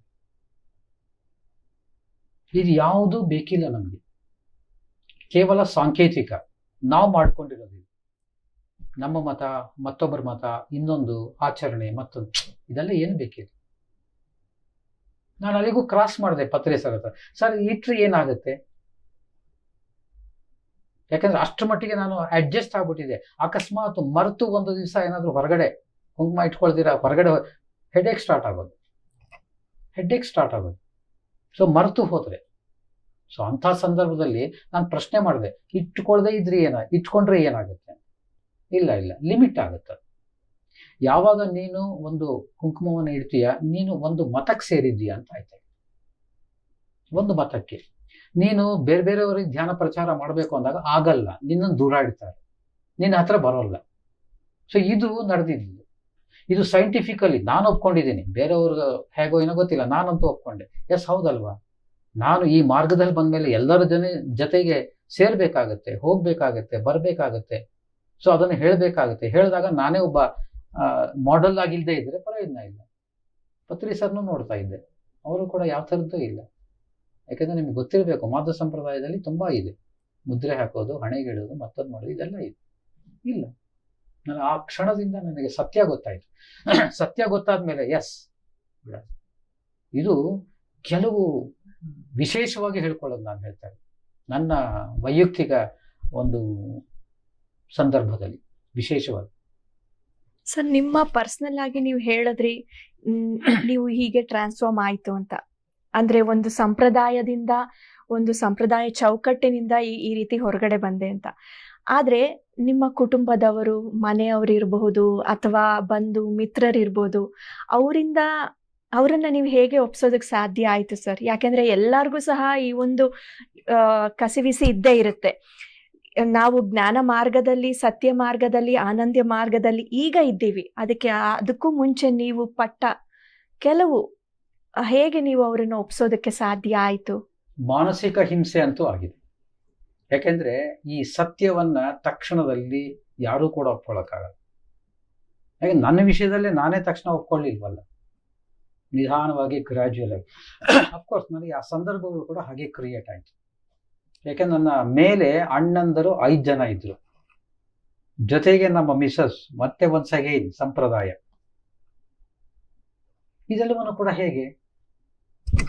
ಬಟ್ ನನಗೆ ಒಂದು ಸತ್ಯ ಗೊತ್ತಿತ್ತು. ಯಾಕಂದ್ರೆ ನಾನು ಒಬ್ಬ ಟೀಚರ್ ಆಗಿ ಒಬ್ಬ ಮಕ್ಕಳಿಗೆ ಪಾಠವನ್ನು ಹೇಳ್ಕೊಡುವಾಗ ತಕ್ಷಣದಲ್ಲಿ ಪರಿವರ್ತನೆ ಆಗಲ್ಲ. ಏನಾಗಬೇಕು? ಮಕ್ಕಳಿಗೆ ಏನಾದ್ರು ಬದಲಾವಣೆ ತರಬೇಕು ಅಂತಂದ್ರೆ ನಿರಂತರವಾಗಿ ಆ ವಿಚಾರದಲ್ಲಿ ಹೇಳ್ತಾ ಇರಬೇಕು. ಒಂದು. ಎರಡನೇದು, ನಿರಂತರವಾಗಿ ನಾನು ಕೂಡ ಹಾಗೇ ಇರಬೇಕು. ಒಂದು, ನಾನು ಏನು ಮಾಡ್ತೀನಿ ಹಾಗೇ ಇರಬೇಕು, ಏನು ಮಾಡ್ತೀನಿ ಅದನ್ನೇ ನುಡಿಬೇಕು. ಎರಡೂ ಇದ್ದಾಗ ಅಲ್ಲಿ ಪರಿವರ್ತನೆಯನ್ನು ಎಕ್ಸ್ಪೆಕ್ಟ್ ಮಾಡ್ಬೋದು. ಅದು ತಕ್ಷಣದಲ್ಲ, ಅದು ಸ್ವಲ್ಪ ಕಾಲ ತೆಗೆದುಕೊಳ್ಳುತ್ತೆ. ಹಾಗೇನೆ ನಮ್ಮ ಕುಟುಂಬದಲ್ಲೂ ಕೂಡ ಇದಕ್ಕೆ ಒಂದು ರೀತಿಯ ವೈರುಧ್ಯ ಇತ್ತು, ಒಂದು ಬೇರೆ ಬೇರೆ ರೀತಿಯ ಮಾತುಗಳು ಬಂತು, ಟೀಕೆಗಳು ಬಂತು, ಆಯ್ತದು. ಬಟ್ ಅದಕ್ಕೆ ಸಂದರ್ಭ ಬಂದಾಗ ನಾನು ಸತ್ಯವನ್ನ ಹೇಳ್ತಾ ಹೋದೆ. ಅದಕ್ಕೆ ನಾನಾ ರೀತಿಯ ಸಂದರ್ಭಗಳು ಬಂತು ನನಗೆ. ಉದಾಹರಣೆಗೆ ಒಂದು ಹೇಳ್ತೀನಿ. ತಾಯಿಯವರು ತೀರ್ಕೊಂಡ್ರು, ತಂದೆಯವರು ತೀರ್ಕೊಂಡಿದ್ರು, ಶ್ರಾದ್ದ ಅನ್ನೋದು ನಡೀತಾ ಇತ್ತು. ಯಾವ ರೀತಿಯಲ್ಲಿ? ನಾವು 5 ಜನ 6 ಜನ ಅಣ್ತಮ್ಮಂದರಲ್ಲಿ ಒಂದಿಬ್ರು ಒಂದು ಊರಿನಲ್ಲಿ, ಇನ್ನೊಂದಿಬ್ರು ಮತ್ತೊಂದೂರಿನಲ್ಲಿ, ಇನ್ನೊಂದಿಬ್ರು ಮತ್ತೊಂದೂರಿನಲ್ಲಿ, ಅಂದ್ರೆ 3 ಕಡೆ ನಡೀತಾ ಇತ್ತು. ಧ್ಯಾನಕ್ಕೆ ಬಂದ ಮೇಲೆ ನಿಧಾನವಾಗಿ ನನಗೆ ಅರ್ಥವಾಯ್ತದು. ಆಹಾ, ಇದು 3 ಕಡೆ ಶ್ರಾದ್ದ ನಡೀತಾ ಇದ್ದಾಗ ಆ ಪಿತೃದೇವತೆಗಳು ಎಲ್ಲಿರ್ತಾರೆ? ಇದ್ದೇ ಇದ್ದಾರೆ ಅಂದ್ರೆ ಇದ್ದೇ ಇರಬೇಕು ಅಂತ ಎಲ್ಲಿರ್ತಾರೆ? ನಾನು ಕರೆದ್ರು ಬರ್ತಾರಾ? ಇನ್ನೊಬ್ರ ಕಡೆ ಹೋಗ್ತಾರಾ? ಇನ್ನೊಬ್ರ ಕಡೆ ದಿಸ್ ಇಸ್. ಅದೇ ಸಂದರ್ಭದಲ್ಲಿ ಒಂದು ಪುಸ್ತಕ ಕೂಡ ಸಿಕ್ತು ನನಗೆ. ಶ್ರಾದ್ದ ಏನು? ಆ ಶ್ರಾದ್ದ ಅಂದ್ರೆ ಏನು? ಶ್ರದ್ಧೆಯಿಂದ ಮಾಡ್ತಕ್ಕಂಥದ್ದು. ಅದು ತುಂಬಾ ನೀಟಾಗಿ ಹೇಳಿದ್ರೆ, ಒಂದು ಸಾರಾಂಶ ರೂಪದಲ್ಲಿ ಹೇಳ್ತಾ ಇದ್ದೀನಿ. ಬದುಕಿದ್ದಾಗ ಹಿರಿಯರನ್ನ ಶ್ರದ್ಧೆಯಿಂದ ಹೇಗೆ ನೋಡ್ಕೊಳ್ತೀರಿ, ಅದು ನಿಜವಾದ ಶ್ರಾದ್ದ ಅಂತ ಹೇಳಿ. ಅದ್ಭುತ. ನನಗೆ ಈ ಸಂದರ್ಭಕ್ಕೆ ಪೂರಕ ಆಯ್ತದು. ಇನ್ನಷ್ಟು ನಾನು ಮಾನಸಿಕವಾಗಿ ಗಟ್ಟಿಯಾಗ್ಲಿಕ್ಕೆ ಮನೆಯವ್ರಿಗೂ ಹೇಳ್ತಾ ಬಂದೆ, ಮತ್ತೊಬ್ಬರಿಗೂ ಹೇಳ್ತಾ ಬಂದೆ. ಹಾಗನ್ ಮಾತ್ರಕ್ಕೆ ಸ್ಮರಣೆ ಮಾಡ್ಕೊಳ್ಳೋದು ಬೇಡ ಅಂತಿಲ್ಲ. ಖಂಡಿತ ನಾನು ಪ್ರಾರಂಭದಲ್ಲೂ ಅದನ್ನು ಹೇಳಿದೆ, ತಂದೆ ತಾಯಿಗಳಿಗೆ ಮೊದಲು ನನ್ನ ಕೃತಜ್ಞತೆಗಳನ್ನು, ಈ ಜನ್ಮವನ್ನು ಕೊಟ್ಟಿದ್ದಕ್ಕೆ. ಇವತ್ತಿಗೂ ಕೂಡ ಸ್ಮರಣೆ ಯಾವ ರೀತಿಯಲ್ಲಿ? ನಂಗೆ ತುಂಬಾ ಸುಲಭವಾದ ಒಂದು ಮಾರ್ಗ ಸಿಗ್ತಾವಾಗ. ಕಡು ಬಡವರು, ಡಿಸರ್ವ್ಡ್, ಓದ್ತಾ ಇರ್ತಕ್ಕಂಥವ್ರು, ಇರ್ತಕ್ಕಂಥವ್ರು, ಅವ್ರಿಗೆ ಬಟ್ಟೆ ಬೇಕಾ, ಬುಕ್ಸ್ ಬೇಕಾ, ಫೀಸ್ ಬೇಕಾ, ನಾನು ಅಡಾಪ್ಟ್ ಮಾಡಿ ಕೊಡೋದು ಅಂತ. ಅದೇ ಸ್ಮರಣೆ. ತಂದೆಯವರ ಒಂದು ನೆನಪಿನಲ್ಲಿ, ತಾಯಿಯವರ ನೆನಪಿನಲ್ಲಿ, ಅಥವಾ ಹಿರಿಯರ ನೆನಪಿನಲ್ಲಿ, ಸೊ ಈ ಶ್ರಾದ್ದದ ನೆನಪಿನಲ್ಲಿ ಆ ಕಾರ್ಯ ಮಾಡಿ. ಸೊ ಇದು ಮುಂದುವರಿತಾ ಇದೆ ಇವತ್ತಿಗೂ ಕೂಡ. ಇವತ್ತು ವಿದ್ಯಾರ್ಥಿಗಳು ಕೊಡದೇ ಇರ್ಬೋದು, ನಾನು ಈ ಧ್ಯಾನದ ಪ್ರಚಾರಕ್ಕೆ ಕೈಲಾದಷ್ಟು ಸೇವೆಯನ್ನು ಮಾಡ್ತಾ ಇದ್ದೀನಿ. ಸೊ ಇದು ನನಗೆ ಸ್ಮರಣೆ, ಶ್ರಾದ್ದ, ತಿಥಿ ಇದೇ ಅರ್ಥ. ನನಗೆ ಇವತ್ತು ಬದಲಾವಣೆ. ನಮ್ಮ ಮನೆಯವರು ಕೂಡ ಇವ್ರಿಗೆ ಎಷ್ಟು ಹೇಳಿದ್ರು ಕೂಡ ಆಯ್ತು, ಅವ್ರಿಗೂ ನಿಧಾನವಾಗಿ ಸತ್ಯಾರ್ಥವಾಯಿತು. ಏನಾದರೂ ಕೂಡ ಒಂದು ಕುಟುಂಬದವರೇ ಗಟ್ಟಿ. ಸೊ ಉಳಿದವರು ಕೂಡ ಸೈಲೆಂಟ್ ಆಗಿದ್ದಾರೆ. ಒಳಗಡೆ ಇರಬಹುದು, ಇರ್ಲಿ, ನನಗೆ ಬೇಕಿಲ್ಲ ಅದು. ಸೊ ಜೊತೆಯಲ್ಲಿರೋರು ಸೈಲೆಂಟ್ ಆಗಿದ್ದಾರೆ, ಅವ್ರ ಕೆಲಸ ಅವ್ರು ಮಾಡ್ಕೋತಾರೆ, ನನ್ನ ಕೆಲಸ ನಾನು ಮಾಡ್ಕೋತೀನಿ. ಸೊ ಈ ರೀತಿಯಲ್ಲಿ ನಿಧಾನವಾಗಿ ಗ್ರಾಜ್ಯುಯಲ್ ಆಗಿ ವಿರುದ್ಧ ಇತ್ತು, ವೈಮನಸ್ಯ ಇತ್ತು, ಅದ ಇವತ್ತು ಎಲ್ಲವೂ ಕೂಡ ಕ್ಲಿಯರ್ ಆಗಿದೆ. ಕೊನೆಗೆ ಹ್ಯಾಪಿ ಎಂಡಿಂಗ್. ಈ ಒಂದು ನಾನಂತೂ ಹ್ಯಾಪಿ ಆಗಿದ್ದೇನೆ. ತುಂಬಾ ಧನ್ಯವಾದ. ಆಧ್ಯಾತ್ಮಿಕತೆಯಲ್ಲಿ ನಾನು ಹ್ಯಾಪಿ ಆಗಿರೋದೇ ಮುಖ್ಯ, ಸ್ವಾರ್ಥ ಖಂಡಿತ. ದಟ್ ಈಸ್ ಹೌದು, ರೈಟ್. ಓಕೆ. ಸೊ ಹಾಗಾಗಿ ನಿಮ್ಮ ತ್ರಿಕರಣ ಶುದ್ಧಿಯೇ ನಿಮ್ಮ ಆ ಒಂದು ಮನಸ್ಥಿತಿಯಿಂದ ನಿಮ್ಮನ್ನು ದೂರ ಮಾಡ್ತು ಅಂತ ಹೇಳ್ಬೋದು. ಅಂದ್ರೆ ನೀವೇನನ್ನ ಮಾತಾಡ್ತಾ ಇದ್ರಿ, ಏನನ್ನ ಆಲೋಚನೆ ಮಾಡ್ತಾ ಇದ್ರಿ, ಅದನ್ನೇ ಎಲ್ಲರಿಗೂ ಹೇಳ್ತಾ ಇರೋದ್ರಿಂದ ಅವರಲ್ಲಿ ಸ್ವಲ್ಪ ಪರಿವರ್ತನೆ ಅನ್ನೋದು ಬರೋದಕ್ಕೆ ಸಾಧ್ಯ ಆಯ್ತು. ಅದು ಹಾಗೆ ಆಗ್ಬೇಕು. ತ್ರಿಕರಣ ಶುದ್ಧಿ ಅಂತ ಮಾತಾಡಿದ್ರಲ್ಲ, ಕಾಯ ವಾಚ ಮನಸ್ಸು ಆಗ್ಲೇಬೇಕದು. ಈ ತ್ರಿಕರಣ ಶುದ್ಧಿಯಿಂದಲೇ ಒಬ್ಬ ವ್ಯಕ್ತಿ ಇನ್ನೊಬ್ಬರ ಮೇಲೆ ಪರಿಣಾಮ. ಇವತ್ತು ಪತ್ರಿ ಸರ್ ಹಾಗೆ ಮಾಡ್ತಾ ಇರೋದು. ಪತ್ರಿ ಸರ್ ಎಲ್ಲರೂ ಕೂಡ ಪತ್ರಿ ಸರ್ನ ಯಾಕೆ ವಿಶ್ವಾಸದಿಂದ, ಪ್ರೀತಿಯಿಂದ ಕಾಣ್ತಾರೆ? ಒಂದು ಪವರ್ಫುಲ್ ಮ್ಯಾಗ್ನೆಟ್ ಅಂತ ಹೇಳ್ತೀವಿ, ಅಯಸ್ಕಾಂತ. ಜಸ್ಟ್ ಒಂದು ಲುಕ್ ಅಷ್ಟೇ. ಅವ್ರು ಏನ್ ಸತ್ಯವನ್ನು ನುಡಿದಿದ್ದಾರೆ ಅದರಂತೆ, ಅಥವಾ ಏನ್ ಸತ್ಯ ಇದೆ ಅದರಂತೆ ಜೀವನ ಇದೆ. ಇವತ್ತು ಅವರು ಶಾಕಾಹಾರದ ಬಗ್ಗೆ, ಮತ್ತೊಂದ್ರ ಬಗ್ಗೆ ಖಡಕ್ಕಾಗಿ, ಎಲ್ರಿಗೂ ಇಷ್ಟ ಅದು. ಇವತ್ತು PSSM ಪತ್ರಿ ಸರ್ ಮೂಲಕ ಆ ವಿಚಾರ ಬಂದಿದೆ ಅಂತಂದ್ರೆ ಗ್ರೇಟ್. ಅದು ಬೇರೆ ಯಾವ ಸಂಸ್ಥೆಯೂ ಕೂಡ ಬೀದಿಗೆ ಬಂದು ಹೊರಗೆ ಬಂದು ಇಷ್ಟು ಜೋರಾಗಿ ಎಸ್ ಹಿಂಸೆ ಬೇಡ, ಪ್ರಾಣಿಗಳನ್ನು ಕೊಲ್ಲಬೇಡಿ, ಮಾಂಸಾಹಾರ ಬೇಡ, ಓನ್ಲಿ ಶಾಕಾಹಾರ ಯಾವ್ದಿದೆ? ಅದು ಹೆಮ್ಮೆ, ಅದು ಗರ್ವ ಪಡ್ತೀವಿ ನಾವು, ತುಂಬಾ ಹೆಮ್ಮೆಯಿಂದ ನಾವು ಹೇಳ್ಕೋಬಹುದು. ಸೊ ಹಾಗಾಗಿ ನಡೆ ನುಡಿ ತುಂಬಾ ತುಂಬಾ ಮುಖ್ಯ. ಇದನ್ನೇ ನಾವು ಆಧ್ಯಾತ್ಮಿಕತೆ ಅಂತ ಕರೆಯೋದು. ಆಧ್ಯಾತ್ಮಿಕ ಜೀವನ ಮಾತಾಡೋದೊಂದು ನಡ್ಕೊಳ್ಳೋದೊಂದು, ಅದು ಆಧ್ಯಾತ್ಮಿಕ ಜೀವನೇ ಅಲ್ಲ. ಏನ್ ಮಾತಾಡ್ತೀವಿ ಅದು, ಅಥವಾ ಏನ್ ನಡ್ಕೊಳ್ತೀವಿ ಅದು. ಸೊ ಹೀಗಿದ್ದಾಗಲೇ ಆಧ್ಯಾತ್ಮಿಕತೆ ಜೀವನ ಅನ್ನೋದು ಅದೇ ಬುನಾದಿ. ಅದೇ ಬುನಾದಿ. ಭೌತಿಕ ಜೀವನ ಚೆನ್ನಾಗಿರ್ಬೇಕು ಅಂತಂದ್ರೆ ನನಗೆ ಈ ಪ್ರೀತಿ, ವಿಶ್ವಾಸ, ದಯೆ, ಕರುಣೆ ಅಂದ್ರೆ ಆಧ್ಯಾತ್ಮಿಕ ಜೀವನ ಬುನಾದಿ ಆಗ್ಬೇಕು, ಅದು ಗಟ್ಟಿ ಆಗ್ಬೇಕು ನನಗೆ. ಅದಿಲ್ದರೆ ನನ್ನ ಜೀವನ ಚೆನ್ನಾಗಿ ಆಗೋದಿಲ್ಲ. ಇದು ಭೌತಿಕ. ಲೌಕಿಕ ಜೀವನದಲ್ಲಿ ಆನಂದವಾಗಿರ್ಬೇಕು. ಹೇಗೆ? ಆಧ್ಯಾತ್ಮಿಕ ಜೀವನ ಗಟ್ಟಿಯಾಗಿರ್ಬೇಕು. ಅದು ನಮಗೆ ತಿಳಿಸ್ಕೊಡುತ್ತದೆ. ಆಗ ನಮಗೆ ಧೈರ್ಯ. ಧೈರ್ಯ ಅಂದ್ರೆ ನಿರ್ಭೀತಿ. ಯಾರಿಗೂ ಯಾವುದಕ್ಕೂ ಭಯ ಬೀಳೋ ಅವಶ್ಯಕತೆ ಇಲ್ಲ. ಸತ್ಯದ ಮಾರ್ಗದಲ್ಲಿದ್ದೇನೆ, ಏನಾಗುತ್ತೆ ಆಗಲಿ. ಜೊತೆಯಲ್ಲಿ ನಾನು ಶರೀರ ಅಲ್ಲ ಆತ್ಮ. ನೋಡಿ, ಶರೀರ ಅಲ್ಲ ಆತ್ಮ ಅನ್ನೋದಿದೆಯಲ್ಲ, ಅದು ಭಯವನ್ನ ಸಂಪೂರ್ಣವಾಗಿ ತೆಗೆದುಬಿಡುತ್ತೆ. ಸಾವಿಗೂ ಹೇರೋದಿಲ್ಲ. ಈ ಕ್ಷಣದಲ್ಲಿ ಸಾಯ್ಬೇಕಾ? ಸಾಯಿ ರೆಡಿ ಈ ಕ್ಷಣದಲ್ಲಿ.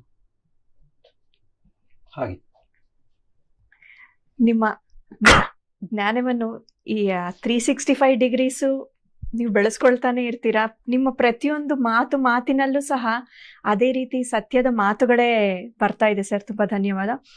ನೀವು ಹೇಗೆ ಧ್ಯಾನ ಪ್ರಚಾರ, ನಿಮ್ಮ ಮನ್ನಣೆ, ನಿಮ್ಮ ಸ್ಥಾನ, ಗೌರವ, ಇದರ ಬಗ್ಗೆ ಸ್ವಲ್ಪ ವಿಷಯವನ್ನ ನಮ್ಮ ವೀಕ್ಷಕರಿಗೆ ತಿಳಿಸಬೇಕಾಗಿ ಕೋರ್ತಾ ಇದ್ದೇನೆ ಸರ್. ಇದು ತುಂಬಾ ಇಷ್ಟವಾದ ಕೆಲಸ ನನಗೆ. ಯಾಕೆಂತಂದ್ರೆ ಪತ್ರಿ ಸರ್ ಆಗಿಂದಾಗೆ ಪ್ರಾರಂಭದಲ್ಲೂ ಕೂಡ ಅವ್ರು ಹೇಳಿರ್ತಕ್ಕಂಥ ಒಂದು ಮಾತು ಹೇಳ್ತಾ ಇದ್ರು, ಧ್ಯಾನ ಮಾಡೋದು ಮುಖ್ಯ ಅಲ್ಲ, ಅದಕ್ಕಿಂತ ಮುಖ್ಯವಾದದ್ದು ಧ್ಯಾನ ಪ್ರಚಾರ ಮಾಡೋದು ಅಂತ. ಧ್ಯಾನ ಪ್ರಚಾರ. ಅದ್ರ ಜೊತೆಯಲ್ಲಿ ಇನ್ನೊಂದು ಹೇಳ್ತಾ ಇದ್ರು, ಧ್ಯಾನ ಪ್ರಚಾರ ಮಾಡಿದ್ರೆ 10 ರೂಪಾಯಿ ಅಥವಾ 100 ರೂಪಾಯಿ, ಧ್ಯಾನ ಮಾಡಿದ್ರೆ 10 ರೂಪಾಯಿ. ಸೊ ಇದು ಹೇಗೆ ಅಂದ್ರೆ ಎರಡರಲ್ಲೂ ಲಾಭ ಇದೆ. ಆದ್ರೆ ಮೊದಲು ಬಂಡವಾಳ ನಾನು ಹಾಕ್ಲೇಬೇಕಲ್ಲ. ಧ್ಯಾನ ಮೊದಲು ನಾನು ಮಾಡಲೇಬೇಕು. ನಾನು ಮಾಡಿದ ಮೇಲೆ ಧ್ಯಾನ ಪ್ರಚಾರ. ಇದು ಎರಡೂ ಕೂಡ ಸೈಮಲ್ಟೇನಿಯಸ್ ಆಗಿ ಹೋಗ್ತಾ ಇರಬೇಕು. ಅದಕ್ಕೆ ಅವರು ಸಾಮಾನ್ಯವಾಗಿ ಹೇಳ್ತಾ ಇರ್ತಾರೆ, ಧ್ಯಾನ, ಸ್ವಾಧ್ಯಾಯ, ಸತ್ಸಂಗ ಮತ್ತೆ ಆಚಾರ್ಯರ ಸಾಂಗತ್ಯ ಇದು ನಿರಂತರವಾಗಿ ನಡೀತಾನೆ ಇರಬೇಕು. ಅದು ನನಗೆ ಇಷ್ಟವಾದುದರಿಂದ ಅವಕಾಶಗಳು ಕೂಡ ಹಾಗೆ ಆಯ್ತು. ಯಾವಾಗ ಇಷ್ಟಪಡ್ತೇವೆ ಅವಕಾಶಗಳು ಬರುತ್ತೆ ಅಂತ. ಇಂಥದ್ದು ಬೇಕು ಅಂತ ಇಷ್ಟಪಟ್ಟರೆ ಗ್ಯಾರಂಟಿ ಸಿಗುತ್ತದು. ಅಂದ್ರೆ ಸ್ವಾರ್ಥಕ್ಕಲ್ಲ, ಲೋಕ ಕಲ್ಯಾಣಕ್ಕೋಸ್ಕರ ಇಂಥದ್ದು ನಾನು ಆಗ್ಬೇಕು, ಇಂಥದ್ದು ಒಂದು ಕ್ರಿಯೇಟ್ ಮಾಡಬೇಕು. ಎಸ್, ಆಗುತ್ತದು. ಅಂಥದ್ದೇ ಸಿಕ್ತು. ಮೊದಲು ಏನು, ಶಾಲಾ ಕಾಲೇಜುಗಳಿಗೆ ಹೋಗಿ ಪ್ರಚಾರ ಮಾಡ್ತಾ ಇದ್ವಿ. ಅದು ಹೈಸ್ಕೂಲ್ ಇರ್ಬೋದು, ಪ್ರೈಮರಿ ಸ್ಕೂಲ್ ಇರ್ಬೋದು. ಒಮ್ಮೆ BO ಕಡೆಯಿಂದ ಪರ್ಮಿಷನ್ ತಗೊಂಡು ಇಡೀ ತಾಲೂಕಿನಲ್ಲಿ ಸೊ ನಾವು ಹೀಗೆ ಬರ್ತೀವಿ, ಬಂದಾಗ ಅವಕಾಶ ಎಸ್ ಆಯ್ತು. ಅದು ಕೂಡ ಆಯ್ತು. ಸುಮಾರು ಶಾಲಾ ಕಾಲೇಜುಗಳು. ಬಹುಶಃ ಅದ್ರಲ್ಲಿ ನೀವು ರೆಕಾರ್ಡ್ ಮಾಡಿದ್ದೀರ ಅಲ್ವಾ? ಹಾಗೇನಿಲ್ಲ ಸರ್, ಒಂದಷ್ಟು ಆಗಿದೆ. ಸೊ ಅದೇ ರೀತಿಯಲ್ಲಿ ನಾವು ಮಾಡ್ತಾ ಇದ್ವಿ. ಆಮೇಲೆ PSSM ನಲ್ಲಿ ತುಂಬಾ ಒಂದು ವಿಶೇಷವಾದ ಸ್ಥಾನಮಾನ ಸಿಕ್ತು ನಮಗೆ. ಮೊದಲು ಪತ್ರಿಕೆಗಳಿಗೆ, ಕರಪತ್ರಗಳಿಗೆ ಅಥವಾ ಅದನ್ನ ಪ್ರಿಂಟ್ ಮಾಡೋದು ಇದೆಲ್ಲ ನಡೀತಾ ಇತ್ತು. ಪ್ರಚಾರ ಒಂದು ಸ್ಥಾನ ಸಿಕ್ತು. ಏಕ್ದಮ್ ಒಂದು ದಿವಸ ಪತ್ರಿ ಸರ್ ಅವರು, ಇಲ್ಲಿ ಒಂದು ಸಂಘ ಇದೆ, ಸಂಸ್ಥೆ ಇದೆ, ಟ್ರಸ್ಟ್ ಇದೆ, ಕರ್ನಾಟಕ ಪಿರಮಿಡ್ ಧ್ಯಾನ ಪ್ರಚಾರ ಟ್ರಸ್ಟ್ ಅಂತ ಹೇಳಿದೆ. ಸೊ ಅದಕ್ಕೆ ನೀನು ಅಧ್ಯಕ್ಷನಾಗಿ ಸೇವೆ ಸಲ್ಲಿಸಬೇಕು. ಇಲ್ಲ ಸರ್, ಅದು ಪರಿಚಯ ಇದೆ, ಬಟ್ ಅಷ್ಟು ದೊಡ್ಡ ಜವಾಬ್ದಾರಿ ತಗೊಳಕ ಇಲ್ಲ ತಗೊಳ್ಳೇಬೇಕು. One fine day I took that. ಆಯ್ತದು. ಅಲ್ಲಿ ಮುಖ್ಯವಾದದ್ದೇನು, ಧ್ಯಾನ ಪ್ರಚಾರವನ್ನೇ ಮಾಡ್ತಕ್ಕಂಥದ್ದು ಆ ಟ್ರಸ್ಟಿನ ಮುಖ್ಯವಾದ ಉದ್ದೇಶ. ಯಾವ ರೂಪದಲ್ಲಿ? ಪುಸ್ತಕಗಳ ರೂಪದಲ್ಲಿ. ತುಂಬಾ ಇಷ್ಟ ಆಯ್ತು ಅದು, ತುಂಬಾ ಇಷ್ಟ ಆಯ್ತು. ಸೊ ಹಾಗಾಗಿ ಕೆಲವು ಅತ್ಯಂತ ಪ್ರಮುಖವಾದ ಪುಸ್ತಕಗಳನ್ನ ಮರುಪ್ರಕಟಣೆ ಮಾಡೋದು, ಜೊತೆಯಲ್ಲಿ ಹೊಸ ಪುಸ್ತಕಗಳನ್ನ ಪ್ರಕಟಣೆ ಮಾಡೋದು, ಇದು ಟ್ರಸ್ಟಿನ ಮೂಲಕ ನಡೆದಿರ್ತಕ್ಕಂಥದ್ದು. ಇದರ ಜೊತೆಯಲ್ಲಿ ಲೇಖನಗಳನ್ನ ನಾನು ಬರಿತಾ ಇದ್ದೆ, ಅದನ್ನ ಪ್ರಿಂಟ್ಔಟ್ ಮಾಡಿ ಸರ್ಕ್ಯುಲೇಟ್ ಮಾಡಿಸ್ತಕ್ಕಂಥದ್ದು. ಸುಮಾರು ಟ್ರಸ್ಟಿನ ಪ್ರೆಸಿಡೆಂಟ್ ಆದಾಗ ಸುಮಾರು 15 ಟೈಟಲ್ಸ್. ಆ 15 ಟೈಟಲ್ಸ್ಗೆ ಹಣ ಎಲ್ಲಿಂದ ಬಂತು? ಖಂಡಿತ ನಾನು ಕೈಯಿಂದ 1 ಪೈಸಾ ಹಾಕ್ತಿದ್ದೆ. ನಿಮ್ಮಂಥವ್ರು ಮಿತ್ರರಿದಾರಲ್ಲ, ಅನೇಕ ಮಾಸ್ಟರ್ಸ್ ಆತ್ಮೀಯತೆಯಿಂದ ಕೇಳಿದಾಗ ತುಂಬ ಓಪನ್ ಮೈಂಡ್ ಆಗಿ, ಎಸ್ ಸರ್ ಇಂಥ ಒಳ್ಳೆ ಕೆಲಸ ಮಾಡ್ತಾ ಇದ್ದೀರಾ, ನಮ್ದಿರ್ಲಿ ನಮ್ದಿರ್ಲಿ ನಮ್ದಿರ್ಲಿ.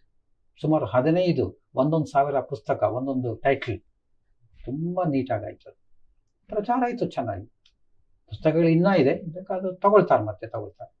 ಸೊ ಈ ರೀತಿಯಲ್ಲಿ, ಸೊ ಈಗ ಎಗೈನ್ ಪ್ರಚಾರ ದೃಷ್ಟಿಯಿಂದ ನಾನು ಹೇಳ್ತಾ ಇದ್ದೀನಿ, all over Karnataka, before lockdown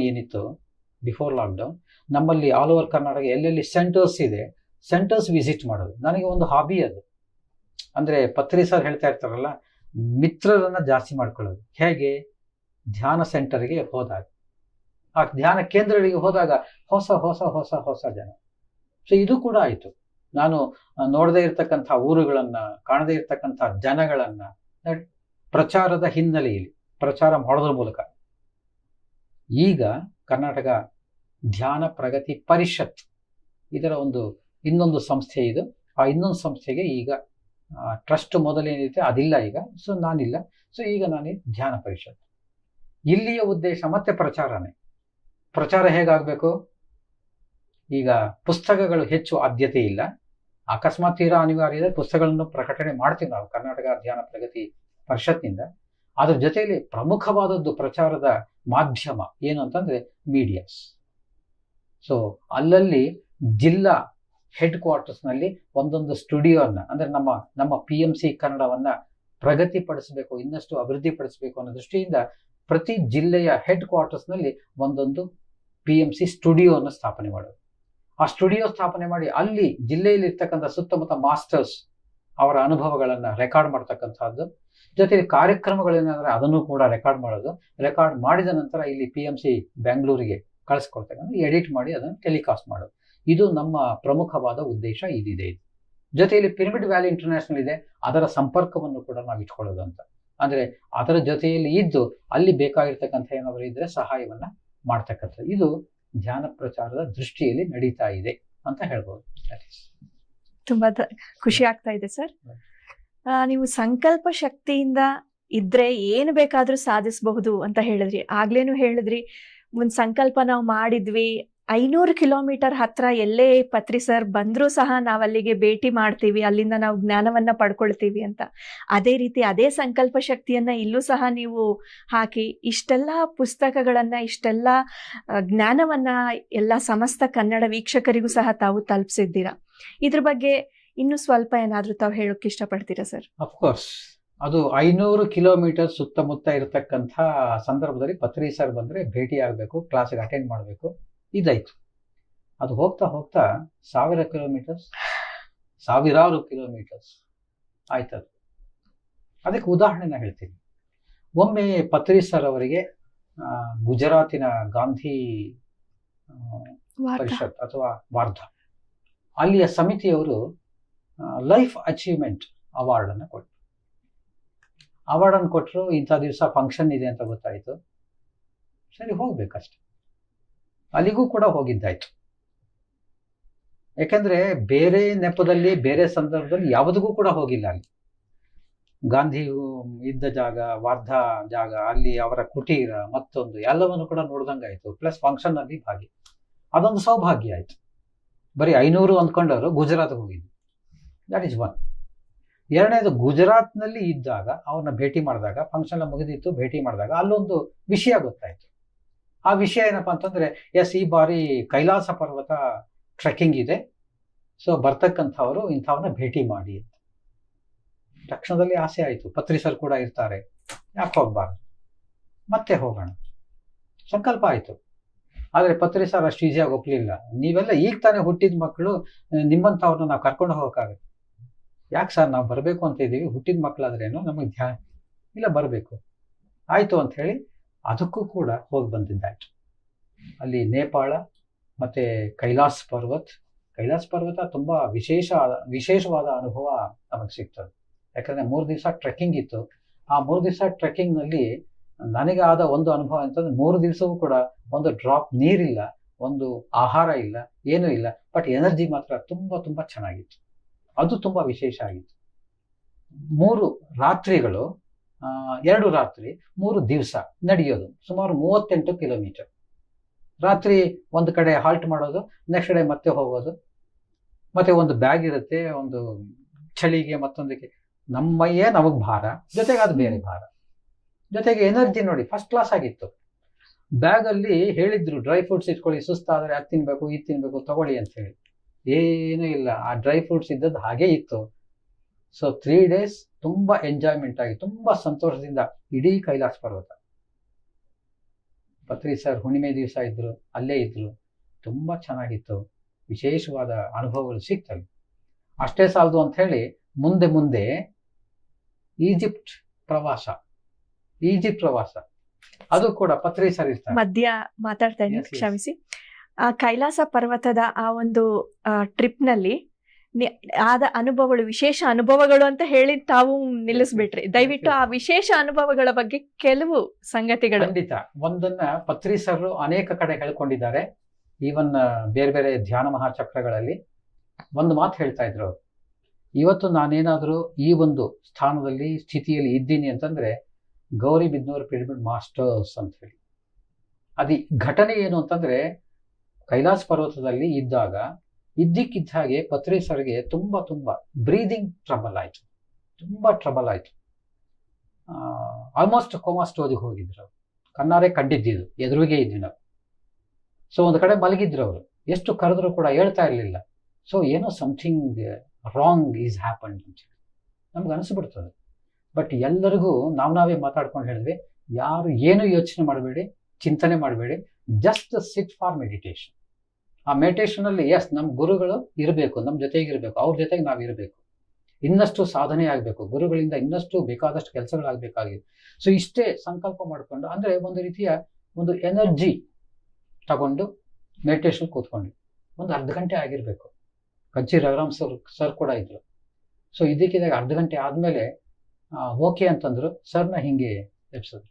ಆ ಡೀಪ್ ಕೋಮಾ ಸ್ಟೇಜ್ ನಲ್ಲಿ ಇದ್ದವರು ಸರ್ ಅಂತ ಕರೆದ ತಕ್ಷಣ ಎಚ್ಚರಿಕೆ ಆದ ತಕ್ಷಣ ಲವಲವಿಕೆಯಿಂದ ಮತ್ತೆ ಎನರ್ಜೈಸ್ಡ್ ಆಗಿ ಎಲ್ಲ ಸುತ್ತಮುತ್ತ ನೋಡಿದ್ರೆ ಎಲ್ಲ ನಾವೇ ಕೂತಿದ್ವಿ.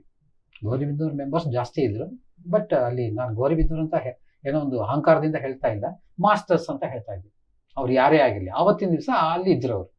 ಸೊ ಮಾಸ್ಟರ್ಸ್ ಎಲ್ಲ ಕೂತ ಎಸ್ ಎಲ್ಲರೂ ಮಾತಾಡ್ಸೋದು. ತಕ್ಷಣ ಅವರು ಅದನ್ನೇ ಹೇಳಿದ್ರು. ಅವತ್ತು ಕೂಡ ಹೇಳಿದ್ರು, because of you masters I am here, I am just came back.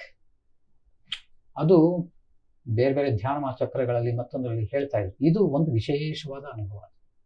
ಅಂದ್ರೆ ಹೇಳ್ಕೊಳ್ಬೇಕಾದದ್ದು. ಇನ್ನು ಸ್ವಂತದ್ದು ಬೇರೆ ಬೇರೆ ಇರ್ಲಿ. ನಾನು ಬಂದು ಹೇಳಿದ್ನಲ್ಲ, ಎನರ್ಜೈಸ್ಡ್ ಆಗಿದ್ದೆ ನನ್ನ ಸ್ವಂತ ಅನುಭವ. ಅದು ಮಿರಾಕಲ್. ಅದು ಒಂದು ಡ್ರಾಪ್ ವಾಟರ್ ಇದೆ, ಹರಿತಾ ಇದೆ, ಕುಡಿಯಕ್ ಆಗಲ್ಲ. ಅದು 0 ಡಿಗ್ರಿಯಲ್ಲಿ ಇರುತ್ತಲ್ಲ, ತುಂಬಾ ಕೋಲ್ಡ್ ಇರುತ್ತದೆ. ವಾತಾವರಣನೇ ಹಾಗೆ, ಏನು ಬೇಡ. ಮತ್ತೆ ಕೆಲವರು ಹೇಳಿದ್ರು ಹೈ ಲೆವೆಲ್ ಹೋದಾಗೆಲ್ಲ ಆಕ್ಸಿಜನ್ ಕಡಿಮೆ ಆಗುತ್ತೆ. ನನಗೆ ಎಂಥದ್ದು ಆಗಲಿಲ್ಲ. ಆರಾಮ್ಸೆ ನಡ್ಕೊಂಡು ಬಂದಿರ್ತಕ್ಕಂಥದ್ದು 38 ಕಿಲೋಮೀಟರ್. ಅದು ಒಂದು ವಿಶೇಷ. ಇನ್ನೊಂದು ವಿಶೇಷ ಪತ್ರಿ ಸರ್. ಸೊ ಇದು ಯಾಕೆ ಅಂತಂದ್ರೆ, ಒಬ್ಬ ಪಿರಮಿಡ್ ಮಾಸ್ಟರ್ ಅವ್ನು ನಿಜವಾಗಿಯೂ ಕೂಡ ಸಾಧನೆ ಮಾಡಿದ್ರೆ ಅಲ್ಲಿ ಎನರ್ಜಿ ಖಂಡಿತ ಇರುತ್ತೆ. ಆ ಮಿನಿಸ್ಟರ್ ಕಡೆಯಿಂದ ಮಾಸ್ಟರ್ ಕಡೆಯಿಂದ ಏನ್ ಬೇಕಾದ್ರೂ ಅದ್ಭುತ ಆಗುತ್ತೆ ಅನ್ನೋದಕ್ಕೆ this is good example and best example. ಇದು ವಿಶೇಷ ಕೈಲಾಸ. ಈ ಒಂದು ಅನುಭವ ಕೇಳದ್ಮೇಲೆ ಮುಂದೆ ಹೇಗೆ ನಾನು ಮಾತಾಡ್ಬೇಕು ಅಂತ ನನಗೆ ಮಾತುಗಳು ಖಂಡಿತ ಬರ್ತಾ ಇಲ್ಲ ಸರ್, ನಿಜವಾಗ್ಲು. ಏನಿಲ್ಲ, ನೆಕ್ಸ್ಟ್ ಈಜಿಪ್ಟ್ ಹೋದೆ. ಹೇಳಿ ಸರ್. ಬೇಕಲ್ವ? ಹೌದು, ಈಜಿಪ್ಟ್ ಹೋದೆ. ಪತ್ರಿ ಸರ್ ಇದ್ರು, ನಂದು ಅಲ್ಲಿ ಕೂಡ ಇತ್ತು. ಎಸ್, ಪತ್ರಿ ಸರ್ ಜೊತೆಗಿದ್ದು ಈ ಗೀಜಾ ಪಿರಮಿಡ್ ಅಲ್ಲಿ ನಾನು ಮೆಡಿಟೇಷನ್ ಮಾಡಬೇಕು. ಅಲ್ಲಿಯೂ ಕೂಡ ಸಾಧನೆ ಆಯ್ತು. ಅಲ್ಲಿಯೂ ಒಂದು ವಿಶೇಷವಾದ ಅನುಭವ. ಮತ್ತೆ ಕೇಳಬೇಡಿ ಆ ವಿಶೇಷವಾದ ಅನುಭವ. ಖಂಡಿತ ವಿಶೇಷವಾದ ಅನುಭವ. ಒಂದು 100 ಜನ ಇದ್ದೀವಿ. ಆ 100 ಜನ ಗೀಜಾ ಪಿರಮಿಡ್ ಒಳಗಡೆ ಹೋದ್ವಿ. ಪತ್ರಿ ಸರ್ ಗೈಡೆನ್ಸ್, ಎಸ್ ಎಲ್ಲರೂ ಕೂಡ ಮೆಡಿಟೇಷನ್ ಕೂತ್ಕೊಳ್ಳಿ ಅಂತ. ಫುಲ್ ಕತ್ಲಿದೆ ಅಲ್ಲಿ, ಒಂದು ಸ್ಮಾಲ್ ಲೈಟ್ ಇರುತ್ತೆ ಅಷ್ಟೇ. ಸರ್, ಓಕೆ, ಕಾರ್ಯಕ್ರಮದ ಕೊನೆಯ ಹಂತಕ್ಕೆ ನಾವು ಈಗ ತಲುಪ್ತಾ ಇದ್ದೀವಿ. ಮಹಿಳಾ ಧ್ಯಾನ ಮಹಾಚಕ್ರದ ಪ್ರಯುಕ್ತ ನಿಮ್ಮ ಮಾತುಗಳು ಎಲ್ಲ ನಮ್ಮ PMC ಕನ್ನಡ ವೀಕ್ಷಕರಿಗೆ ತಾವು ಏನ್ ಹೇಳೋದಕ್ಕೆ ಇಷ್ಟಪಡ್ತಾ ಇದ್ದೀರಾ ಸರ್? ಖಂಡಿತ ಇದರ ಪ್ರಾಮುಖ್ಯತೆಯನ್ನ ಆಲ್ರೆಡಿ ನಾವು ಡಿಸ್ಕಸ್ ಮಾಡ್ಕೊಂಡ್ವಿ. ಧ್ಯಾನ ಮಹಿಳಾ ಚಕ್ರ ಮಹಿಳಾ ಧ್ಯಾನ ಮಹಿಳಾ. ಮಹಾಚಕ್ರ ಇದು 2ನೇ ಬಾರಿ ನಡೀತಾ ಇದೆ. ಯಾರು ಡಿಸಪಾಯಿಂಟ್ ಆಗೋದು ಬೇಡ. ನಮ್ಮ PMC ಕನ್ನಡ ವಾಹಿನಿ ಸಿದ್ಧವಾಗಿದೆ. ಇಡೀ ಪ್ರಪಂಚಕ್ಕೆ ಕಡ್ತಾಲಲ್ಲಿ ನಡೆಯುವಂತಹ 21ರಿಂದ 31 ತನಕ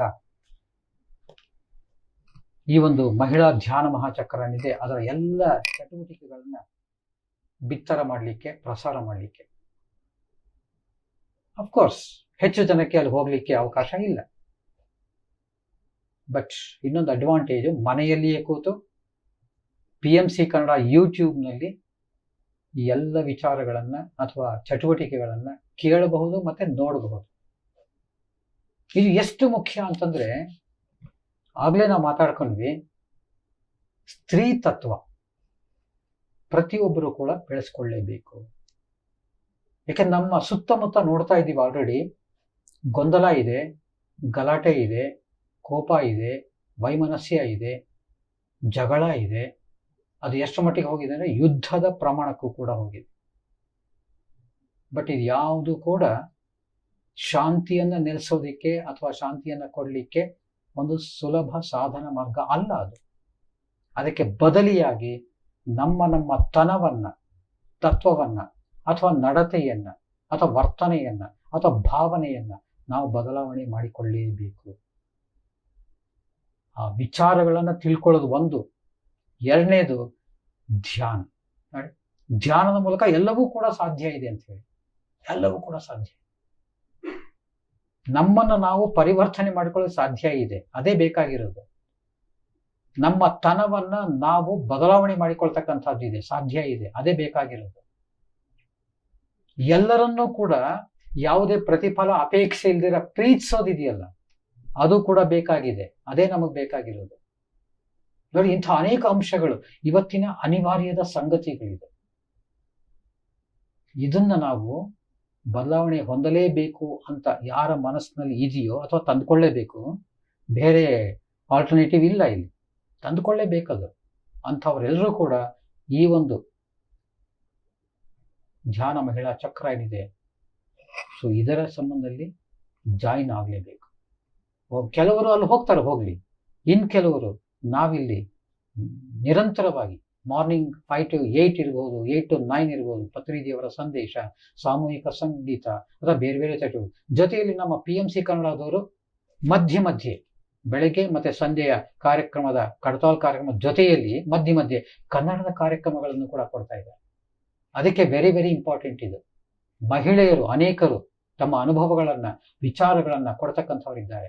ಅಥವಾ ಬೇರೆ ಬೇರೆ ಸಂಸ್ಥೆಗಳ ಹಿರಿಯರು, ದಟ್ ಈಸ್ ಅನದರ್ ಇಂಪಾರ್ಟೆಂಟ್. ಬೇರೆ ಬೇರೆ ಸಂಸ್ಥೆಯ ಮಾಸ್ಟರ್ಸ್ ಇದ್ದಾರೆ, ಅವ್ರ ಜೊತೆಗೆ ಸಂವಾದ ಕಾರ್ಯಕ್ರಮ ಇರುತ್ತೆ. ಮತ್ತೆ ಇಲ್ಲಿ ಪತ್ರಿಜಿಯೊಡನೆ ಪ್ರಯಾಣ ಸೀನಿಯರ್ ಮಾಸ್ಟರ್ಸ್ ಹೇಗೆ ನಡೆಸಿಕೊಟ್ಟಿದ್ದಾರೆ, ಅದು ಕೂಡ ಇಂಪಾರ್ಟೆಂಟ್. ಸೊ ಹಾಗಾಗಿ ಎಲ್ಲ ಕಾರ್ಯಕ್ರಮಗಳಲ್ಲಿ 21ರಿಂದ 31 ನಾವು ಭಾಗಿಯಾಗಲೇಬೇಕು. ಅದಕ್ಕೆ ಈ ಒಂದು ಧ್ಯಾನ ಮಹಾಚಕ್ರ, ಮಹಿಳಾ ಧ್ಯಾನ ಮಹಾಚಕ್ರ ಏನಿದೆ, ಇದು ಪ್ರತಿಯೊಬ್ಬರಿಗೂ ಕೂಡ ಮುಖ್ಯ. ಕೇವಲ ಮಾಸ್ಟರ್ಸ್ ಗೊತ್ತಿರೋರು ಮಾತ್ರ ಇಲ್ಲಿರೋದಲ್ಲ, ಗೊತ್ತಿಲ್ಲದೆ ಇರೋರ್ನು ಕೂಡ ನಮ್ಮ ಜೊತೆಗೆ ಸೇರಿಸ್ಕೋಬೇಕು. ಆಗ ನೋಡಿ, ನಾವು ನಿಜವಾಗ್ಲೂ ಕೂಡ ಧ್ಯಾನ ಪ್ರಚಾರದಲ್ಲಿ ಕೈಗೊಂಡಂಗಾಗುತ್ತೆ.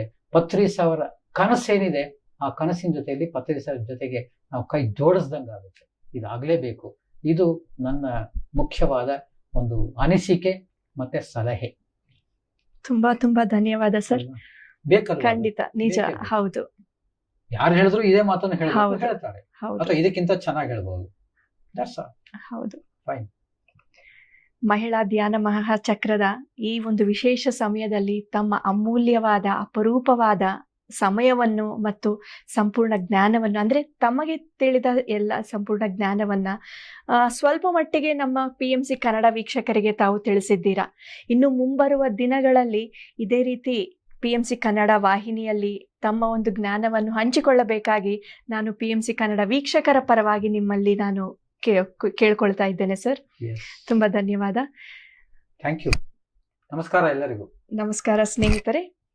PMC ಕನ್ನಡ ಪ್ರತಿಕ್ಷಣ ಸತ್ಯ ದರ್ಶನ ಪ್ರತಿದಿನ ನೋಡ್ತಾ ಇರಿ. ಬೆಳಗ್ಗೆಯಿಂದ ರಾತ್ರಿವರೆಗೂ ಸಹ ಸಂಪೂರ್ಣವಾದ ಜ್ಞಾನ, ಸಾಂಸ್ಕೃತಿಕ ಕಾರ್ಯಕ್ರಮಗಳು, ಇನ್ನೂ ಸಾಕಷ್ಟು ಹಲವಾರು ಕಾರ್ಯಕ್ರಮಗಳನ್ನು PMC ಕನ್ನಡ ವಾಹಿನಿಯಲ್ಲಿ ದಯವಿಟ್ಟು ವೀಕ್ಷಿಸ್ತಾ ಇರಿ. ಬೆಳಿಗ್ಗೆ 5 ಗಂಟೆಯಿಂದ 8 ಗಂಟೆಯವರೆಗೆ ಸಾಮೂಹಿಕ ಸಂಗೀತ ಧ್ಯಾನ ಮತ್ತು 8 ಗಂಟೆಯಿಂದ 9 ಗಂಟೆಯವರೆಗೆ ಪತ್ರಿಜಿರವರ ಸಂದೇಶ ನೇರ ಪ್ರಸಾರವಾಗಲಿದೆ. ಮತ್ತು ಸಾಕಷ್ಟು ಹಲವಾರು ಕಾರ್ಯಕ್ರಮಗಳು ನಿಮಗೋಸ್ಕರ PMC ಕನ್ನಡ ಚಾನೆಲ್ ಮೂಡಿಸುತ್ತಿದೆ. ಹಾಗಾಗಿ ಪ್ರತಿಯೊಬ್ಬರು ನೋಡ್ತಾ ಇರಿ ಮತ್ತು PMC ಕನ್ನಡ ಚಾನೆಲ್ಗೆ ಲೈಕ್ ಮಾಡಿ, ಸಬ್ಸ್ಕ್ರೈಬ್ ಮಾಡಿ, ಶೇರ್ ಮಾಡಿ, ಪಕ್ಕದಲ್ಲಿರುವ ಬೆಲ್ ಬಟನ್ ಅನ್ನು ಪ್ರೆಸ್ ಮಾಡಿ. ನಿಮಗೆ ಎಲ್ಲ ರೀತಿಯಾದಂತಹ ಲೇಟೆಸ್ಟ್ ಅಪ್ಡೇಟ್ಸ್ ಮತ್ತು